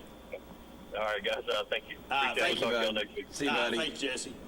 I always look forward to talking to Jesse, man. He's so far covered out, man. He knows. Yeah, wealth of knowledge. Wealth of knowledge. Yeah. He just goes out with a wealth of knowledge and helps us clarify some things. So, Yeah. upset next week. You'll call it upset? You got an upset pick? Walker Valley beats Carnes. Walker Valley beats Carnes. I'm going to take upset win next week. Wildcats. They'll beat McMahon. It's an upset win. Oak Ridge had a very good year. See, now, you picked Jesse's upset. I went out on a limb and picked my own upset. Okay, who you want me to pick? I don't go. That's a Does good Campbell County got a game next week? I'll take Campbell County. No, they're going to play Ray County. You ain't taking They'll win. No. No, I think Oak Ridge will win. I won't be shocked if Oak Ridge don't get on a little roll here. You just got to get happy. You got to get some confidence. But, we usually give out a Caller of the Year award, but the guy that I was going to pick for Caller of the Year only got to call in 3 times this year, so we'll leave it at that. We just won't give an award out this year. He's been unhappy 7 times, most in school He's only history. called 3 times, so he can't even qualify to be the Caller of the Year. And one time he called, you weren't here, and he didn't get to talk. No, so. Because I hung up on him. Well, you should have hung up on him. But anyway, he's not going to get the Caller of the Year this year. I would love to see Rockwood make a good run. That's pitiful for That's terrible. Got to move one of your star athletes to quarterback, and he breaks his hand. Might be a tailback, or he might be a running back or a flanker or something, whatever, in that offense. But that's just terrible. Man, and Coach Webb, it seems like the way it's set up this year, Coach Webb's got a chance to make another play South Green in the quarterfinals. Another deep run, maybe. So you just don't know what happens in high school football, and here's what we always say in single, double, and triple. You're 1 injury away from your season being over. Yeah. You're 1 injury away from your season being over. Tonight, it looked like to me when they were warming up, Carter had a ton of kids, so I counted they had 59 kids. That is a ton if you only got 20.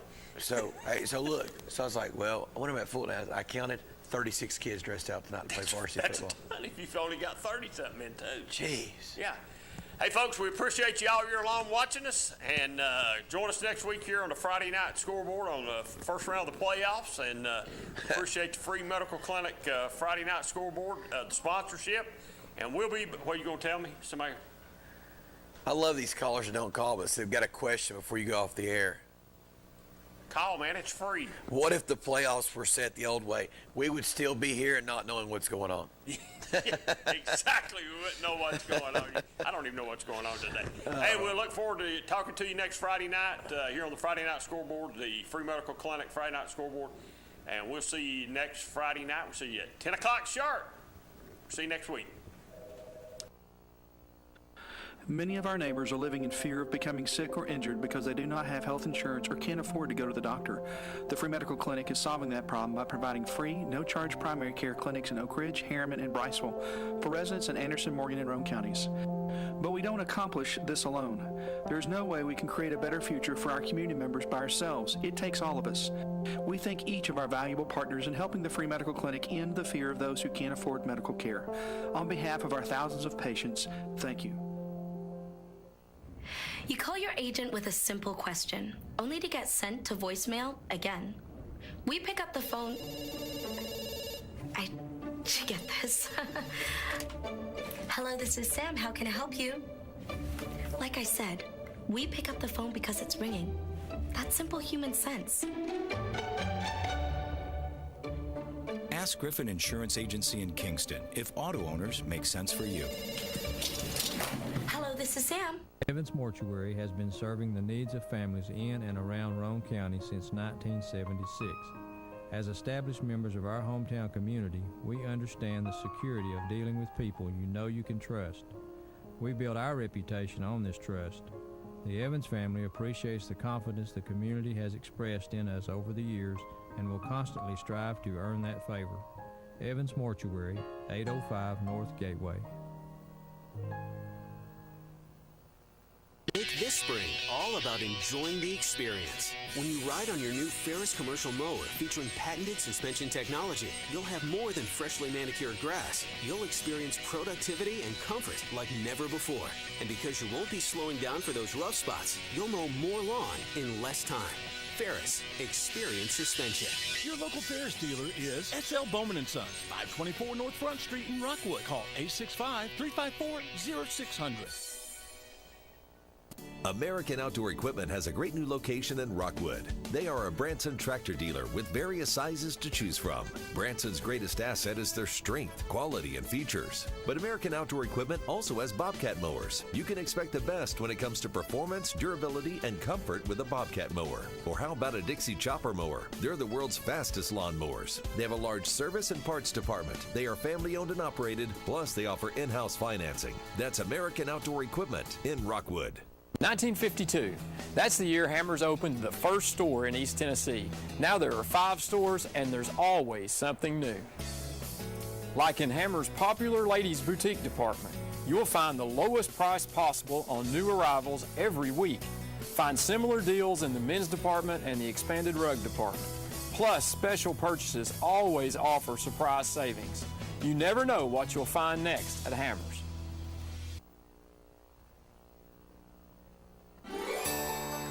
This holiday season, give the gift of health to all kinds of families in your community. Many of our neighbors can't afford medical care.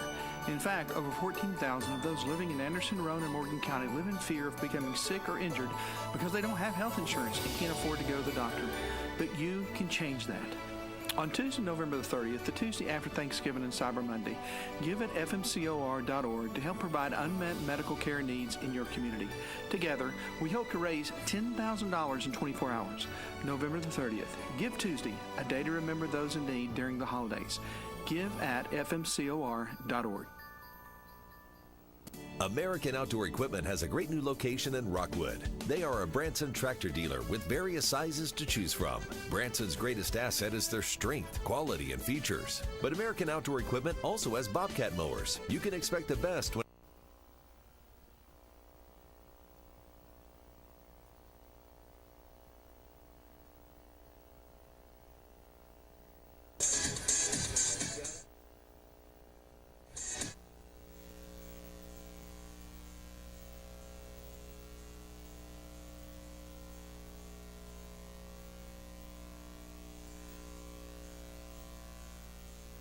We are the Kingston cheerleaders here at ORUD getting ready for the big game.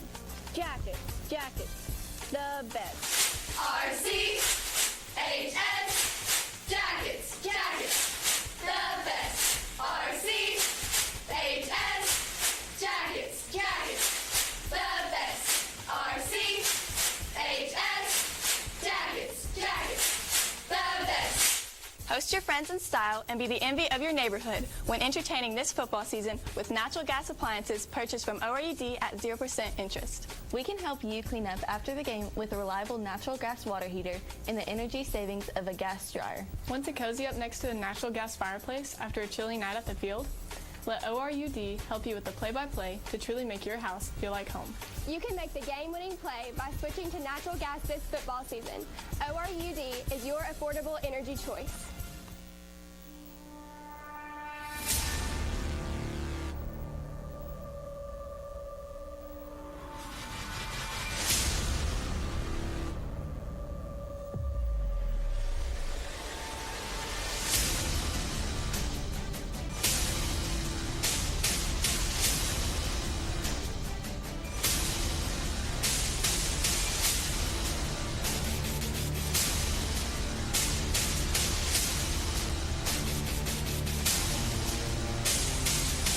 County team, while Kingston's loss was a little more puzzling, falling to Stone Memorial in a back-and-forth affair. As a broadcaster, what I love about this scenario is that a loss generally serves to refocus a team, and they come out next week playing much better. We'll see if that's the case tonight as we prepare for our national anthem.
Our national anthem tonight, a little bit earlier than normal, so it throws us off just a little bit. But they've got the band members in costumes for Halloween out there. They had senior night already. I'm looking across the field.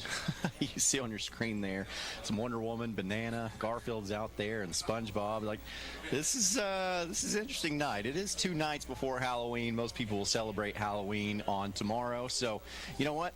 Some crazy things might happen, and we will see if crazy things happen indeed. So, I mentioned how both of these teams were coming off of a loss. Sometimes that goes to refocus a team, and if they come out playing much better, then it could be because of the loss. So, are these teams going to do that? If so, one of them is going to lose anyway before entering into the playoffs with a home game, so watch out Region 4. You know, on paper, this game should be everything you hope for as a spectator, and that's without mentioning the long history these programs share that dates back to 1927. My friend knows a lot about that, and he'll tell you about that in just a moment, so you can have even more reasons to watch this game tonight. It's Kingston, it's Loudon, it's the 76th edition right here on your OEB Law Game of the Week, day or night, 24/7. Someone will be there to answer you and give you a free consultation and get to work on your case immediately. Call 865-546-1111 or visit the website full of helpful information, reckontoacheck.com. That's OEB Law. I'm Aaron Harvey, and that friend I was telling you about is a surprise guest this week. Just kidding. It's Coach James Hoot Gibson, who's making his 22nd straight appearance on the OEB Law Game of the Week. I know all season long you've looked forward to this game. Why don't you tell the viewers why and what it means to you? Well, listen, this game is pretty special to my family because of so many close ties and relationships with the Loudon High School and Kingston High School family. My grandfather was a former administrator and coach. Oh, that's all. Look at the picture. My goodness, that caught me by surprise. He was a former administrator and coach at Loudon High School and won 2 state championships at Loudon.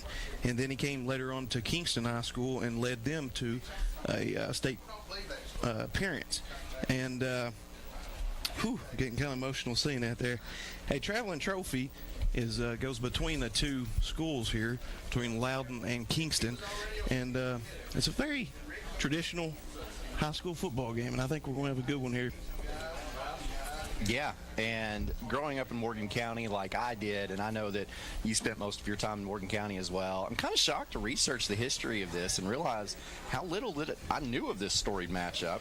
And you've been saying all season long how classic tonight is going to be. Unload on the viewers here. Tell us a story or something that makes you appreciate this rivalry. Well, this rivalry game, it hasn't been played in 5 years due to scheduling. So this game here is huge. It's the first one in a while. These teams are traditional powerhouses. Normally, whoever won this game back in the 60s, 70s, and 80s normally went on to play for a state championship. In those days, dominating forces of high school football were Maryville, Kingston, Loudon, and Oak Ridge. Okay, those were the big 4 programs in all of East Tennessee.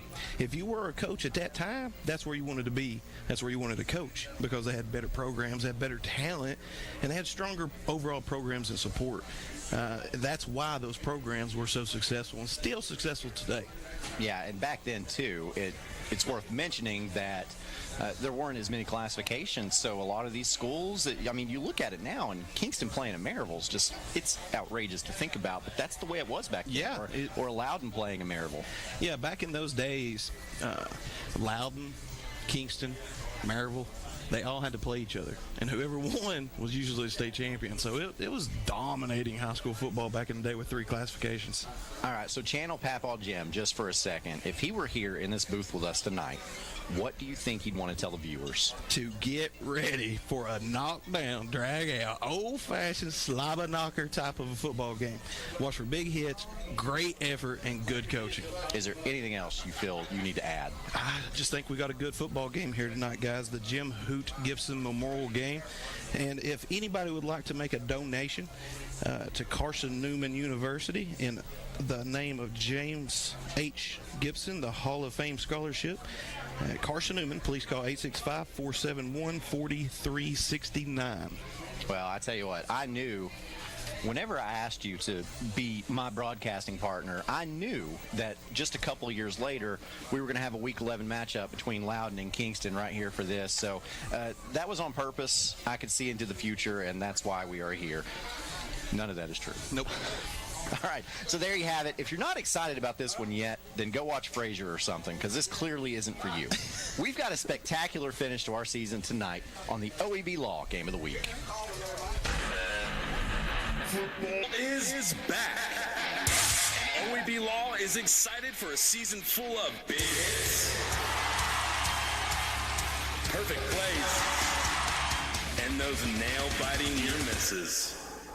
If you've been injured, OEB Law will come to your defense and tackle any obstacles blocking you from scoring a full and fair settlement. Call OEB Law 865-546-1111 and turn your wreck into a check.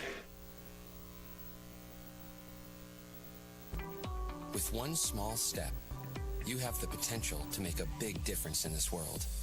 It starts here at Roane State Community College. There's never been a greater need for health science graduates, and Roane State has the program to get you there. With 11 different health science degrees and 7 certificates offered, the choice is yours. Roane State, healthcare heroes start here. Apply now at roanestate.edu. Patterson's Appliances has been helping families like yours find quality home appliances from trusted brands including Whirlpool, Maytag, and KitchenAid for over 55 years. Our knowledgeable appliance specialists know how to outfit your kitchen or laundry room with the right appliances to meet your needs. We service what we sell with our own in-house factory-trained service technicians, and for the DIYers, our parts department is always ready to help customers find the appliance parts they need. Patterson's Home Appliances, because we care. I am a simplicity dealer. This business is my life, my career. If you need a new mower, I'll help you choose the model that will make your property look its very best, and even let you take a test drive. When it does need service, you can rely on my factory service training and genuine parts. Because I don't just sell products, I build relationships. I am a simplicity dealer. SL Bowman & Sons, 524 North Front Street in Rockwood. Evans Mortuary has been serving the needs of families in and around Roane County since 1976. As established members of our hometown community, we understand the security of dealing with people you know you can trust. We build our reputation on this trust. The Evans family appreciates the confidence the community has expressed in us over the years and will constantly strive to earn that favor. Evans Mortuary, 805 North Gateway. 1952. That's the year Hammers opened the first store in East Tennessee. Now there are 5 stores, and there's always something new. Like in Hammers' popular ladies' boutique department, you'll find the lowest price possible on new arrivals every week. Find similar deals in the men's department and the expanded rug department. Plus, special purchases always offer surprise savings. You never know what you'll find next at Hammers. Welcome back into the OEB Law Game of the Week. Thanks to the high-definition cameras bringing you this game, you can see on your screen there that it is a little moist out there. The rain is coming down a little bit. We'll talk about that and see maybe how that might play into tonight's game a little bit later. But first, we got some other stuff that we got to talk about. You know, we put a lot of attention into this matchup, and rightfully so, but there are plenty of very important football games happening around the area. Single A in this area, particularly Region 2, is almost completely up for grabs. Coalfield's locked down the number 1 seed, but everything else depends on everything else. Here's the situation. Sunbright and Harriman have been eliminated from the playoffs. That leaves 3 playoff spots for 4 teams. Those 4 teams all have similar records and have beaten each other, so we'll look at the tiebreakers as those 4 teams also play each other tonight. I can't imagine the writer of Friday Night Lights coming up with something more intriguing than this. Oakdale plays Greenback, Midway plays Oliver Springs. Oakdale, Greenback, and Midway Midway all have 3 region wins, while Oliver Springs has 2. So here are the scenarios. If Greenback beats Oakdale and Midway beats Oliver Springs, then it's Coalfield 1, Midway 2, Greenback 3, Oakdale 4. If Greenback beats Oakdale and Oliver Springs beats Midway, then it's Coalfield 1, Greenback 2, Oakdale 3, Oliver Springs 4. If Oakdale beats Greenback and Midway beats Oliver Springs, then it's Coalfield 1, Oakdale 2, Midway 3, and Greenback 4. And then one other possible scenario, if Oakdale beats Greenback and Oliver Springs beats Midway, then it's Coalfield 1, Oakdale 2, Midway 3, and Greenback 4. What's really, really strange about that, I said if Oakdale beats Greenback and Oliver Springs beats Midway, that will exclude Oliver Springs from the playoffs because of the tiebreakers. So Oliver Springs has to hope that Greenback beats Oakdale, and then they have to take care of business tonight against Midway, because if they beat Midway and Oakdale beats Greenback, they're still out. It doesn't matter. So you know what I want to know? What's that? When was the last time Oakdale beat Greenback? That's what I want to know. That's a good question. I wish you hadn't said it on the air so that, I sound stupid not knowing it. No. Somebody shoot us a text. Let us know. So Oakdale's in regardless. Greenback is in regardless. Midway has to win or hope Oakdale beats Greenback, and Oliver Springs needs to win and hope Greenback beats Oakdale. Do you have it yet? Do you understand what's going on? I think my brain shut off. Yeah, this has been a fun region to watch all year, hasn't it? It has, man. And what a great season out of that. The Oakdale Eagles surprising everybody, upsetting Midway and Harriman. I mean, I'd have never expected that at the beginning of the 2021 season. Just speaks to the job that Coach J.R. Boyles has done over there in Oakdale. So Region 2 Class 2A is also in the air tonight. The 4 teams who will be in the playoffs have already been determined, but none of the seeding has been. We explained last week that things got really shaken up in Week 9 and 9.5 as Oneida stunned Monterey, which most people probably thought was cruising to a number 1 seed. This led Rockwood, who most people thought was cruising to a number 2 seed, to hastily schedule a Monday night football game against Oakdale to pad their total wins for an inevitable tiebreaker. So here's the situation. Oneida plays their Class 1A rival, Coalfield. That's normally a very tough game, and it's a heated rivalry. If Oneida wins that one, they're almost guaranteed a number 1 seed. Here's the rest of it, though. Rockwood plays region opponent York, and Monterey plays region opponent Wartburg. There are literally 8 different scenarios on how that seeding can go. I'm not going to run through all 8. Instead, let's tell you the most likely of these, okay? If Oneida beats Coalfield, Monterey beats Wartburg, and Rockwood beats York, which probably most people would expect to happen tonight, then Oneida will be the number 1 seed, Monterey will be the number 2 seed, Rockwood will be 3, and York will be 4. However, if Coalfield beats Oneida, which I think could also very well happen tonight, and then Monterey beats Wartburg and Rockwood beats York, then it will be Rockwood 1, Monterey 2, Oneida 3, and York 4. So a lot on the line for Oneida tonight. If they lose that game, they're traveling in the first round of the playoffs. That could easily happen, as you don't know. That's an old school rivalry between Oneida and Coalfield, so you don't know what's going to happen down there. And Oneida started off rough this season, so let's see what if they can really push on late in the 2021 season. And I tell you what, how fun is it that the Oneida-Coalfield rivalry can mean so much, even though they're not even in the same classification? Oh, I know, right? It's Oneida's always flirted really close with those enrollment numbers of joining 2A, and it finally happened, and it's still awesome to see that they continue that unnecessary rivalry, but it's necessary because it's in our blood. That's a great game. Look at that. Look at the rain coming down now. As you see. Tell me these guys don't love high school football. I love that. It's probably rain doesn't bother them. 50 degrees, pouring rain. There's going to be a lot of parents with hospital bills coming up. Well, we've got a lot of playoff scenarios for you to go over still yet when we get back. And we'll also preview our game tonight as well. And you are tuned in to the OEB Law Game of the Week. Mulch & More in Midtown is your landscaping headquarters. They offer mulch, topsoil, all types of gravel, sand, rock, crab orchard stone, riprap stone, and limestone gravel. Mulch & More does light excavation work. Do you need a driveway repaired? They can do it. Plus, Mulch & More can do your water and sewer lines, French drains, and more with Ditch Witch services. So whether you only need a half cubic yard up to 20 cubic yards, Mulch & More can help you. Give Gary a call today at 865-234-7060 at Mulch & More in Midtown. American Outdoor Equipment has a great new location in Rockwood. They are a Branson tractor dealer with various sizes to choose from. Branson's greatest asset is their strength, quality, and features. But American Outdoor Equipment also has Bobcat mowers. You can expect the best when it comes to performance, durability, and comfort with a Bobcat mower. Or how about a Dixie Chopper mower? They're the world's fastest lawn mowers. They have a large service and parts department. They are family owned and operated, plus they offer in-house financing. That's American Outdoor Equipment in Rockwood. This holiday season, give the gift of health to all kinds of families in your community.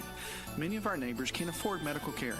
In fact, over 14,000 of those living in Anderson, Roane, and Morgan County live in fear of becoming sick or injured because they don't have health insurance and can't afford to go to the doctor. But you can change that. On Tuesday, November the 30th, the Tuesday after Thanksgiving and Cyber Monday, give at fmcor.org to help provide unmet medical care needs in your community. Together, we hope to raise $10,000 in 24 hours. November the 30th, Give Tuesday, a day to remember those in need during the holidays. Give at fmcor.org.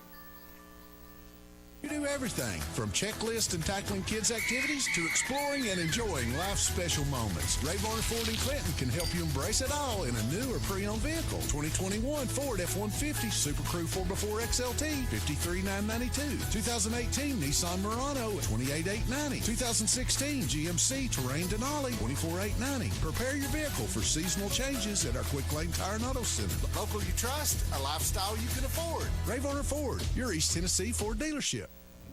You call your agent with a simple question, only to get sent to voicemail again. We pick up the phone. Did you get this? Hello, this is Sam. How can I help you? Like I said, we pick up the phone because it's ringing. That's simple human sense. Ask Griffin Insurance Agency in Kingston if auto owners make sense for you. Hello, this is Sam. Welcome back to your OAB Law Game of the Week. The rain has picked up. Kingston is entering the station. It's the stadium, and the crowd is loud. The PA is loud. The environment is cranking up. This is going to be an exciting matchup. We've got tonight. rain. So go ahead. No, go ahead. I was going to say that, we told you that Region 2 and Single A and Double A need tonight's games to get decided, and that situation isn't different in Class 4A either. Anderson County is locked down the top spot, but the rest is up for grabs as Fulton plays Carter and South Doyle faces Gibbs. It's another situation where there are 4 teams, but only 3 spots left, and here's what you're looking at there. If Fulton beats Carter and South Doyle beats Gibbs, then it's going to be AC 1, Fulton 2, Carter 3, and South Doyle 4. If Fulton beats Carter and Gibbs beats South Doyle, then it's AC 1, Fulton 2, Carter 3, and Gibbs 4, and South Doyle is out. And we're getting a scoring update as this is as we're talking about this. South Doyle's up 14-0. They ain't messing around with missing the playoffs. So if Carter beats Fulton and South Doyle beats Gibbs, then it's AC 1, Carter 2, South Doyle 3, and Fulton 4. If Carter beats Fulton and Gibbs beats South Doyle, then it's AC 1, Carter 2, Fulton 3, Gibbs 4. So that means that Fulton is for sure in, Carter is for sure in, and the winner of the South Doyle-Gibbs game is in after taking ties into account. That's a lot there, but listen, here's what you need to know about Region 2, Class 4A. You go right over there to look at that overall, and you go down. Anderson County, 4-5. Who would have said that at the beginning of the season? South Doyle, 6-3. Who would have said that? Knox Carter with 4 losses. There's a lot of surprises out of that region, and the main reason why is it's so much talent in that region that they beat each other to death. Yeah. You look last week, Carter defeated South Doyle, and I don't know that anybody really expected that to happen, but it did. And to your note about Anderson County, they're 4-5 in the region. Or, I'm sorry, they're 4-0 in the region. They're 4-5 overall. Their 4 wins have come against the region opponents. So when they had to win, the games that mattered, they won. Yeah, with the backup quarterback. So, I mean, come on. Yeah. So, staying in Region 2, the situation's much simpler in 5A, but it's a lot of fun as both Central and West are undefeated in the region, but only one of those teams will be able to say that when the night's over. The winner takes first, the loser takes second. Either way, both teams are getting a home game. Sevier County plays Cott County, and Halls plays Heritage. All but Heritage are crossing their fingers tonight, and here's how that could end. If Cott County beats Sevier County and Heritage beats Halls, then Cott County is third and Sevier County is fourth. All other scenarios is Sevier County third and Halls fourth. I like that top four right there. As Knox Halls is sitting 4 and 5, they're a little bit better than that 4 and 5 record. So I think this region is going to do really well in the playoffs. Oh, that region is loaded. Yes, it is. And then with Cott County's having a better year than they normally have, and I know that like they're 1 and 8 overall, but that 1 and 3 in the region, they can compete in that region.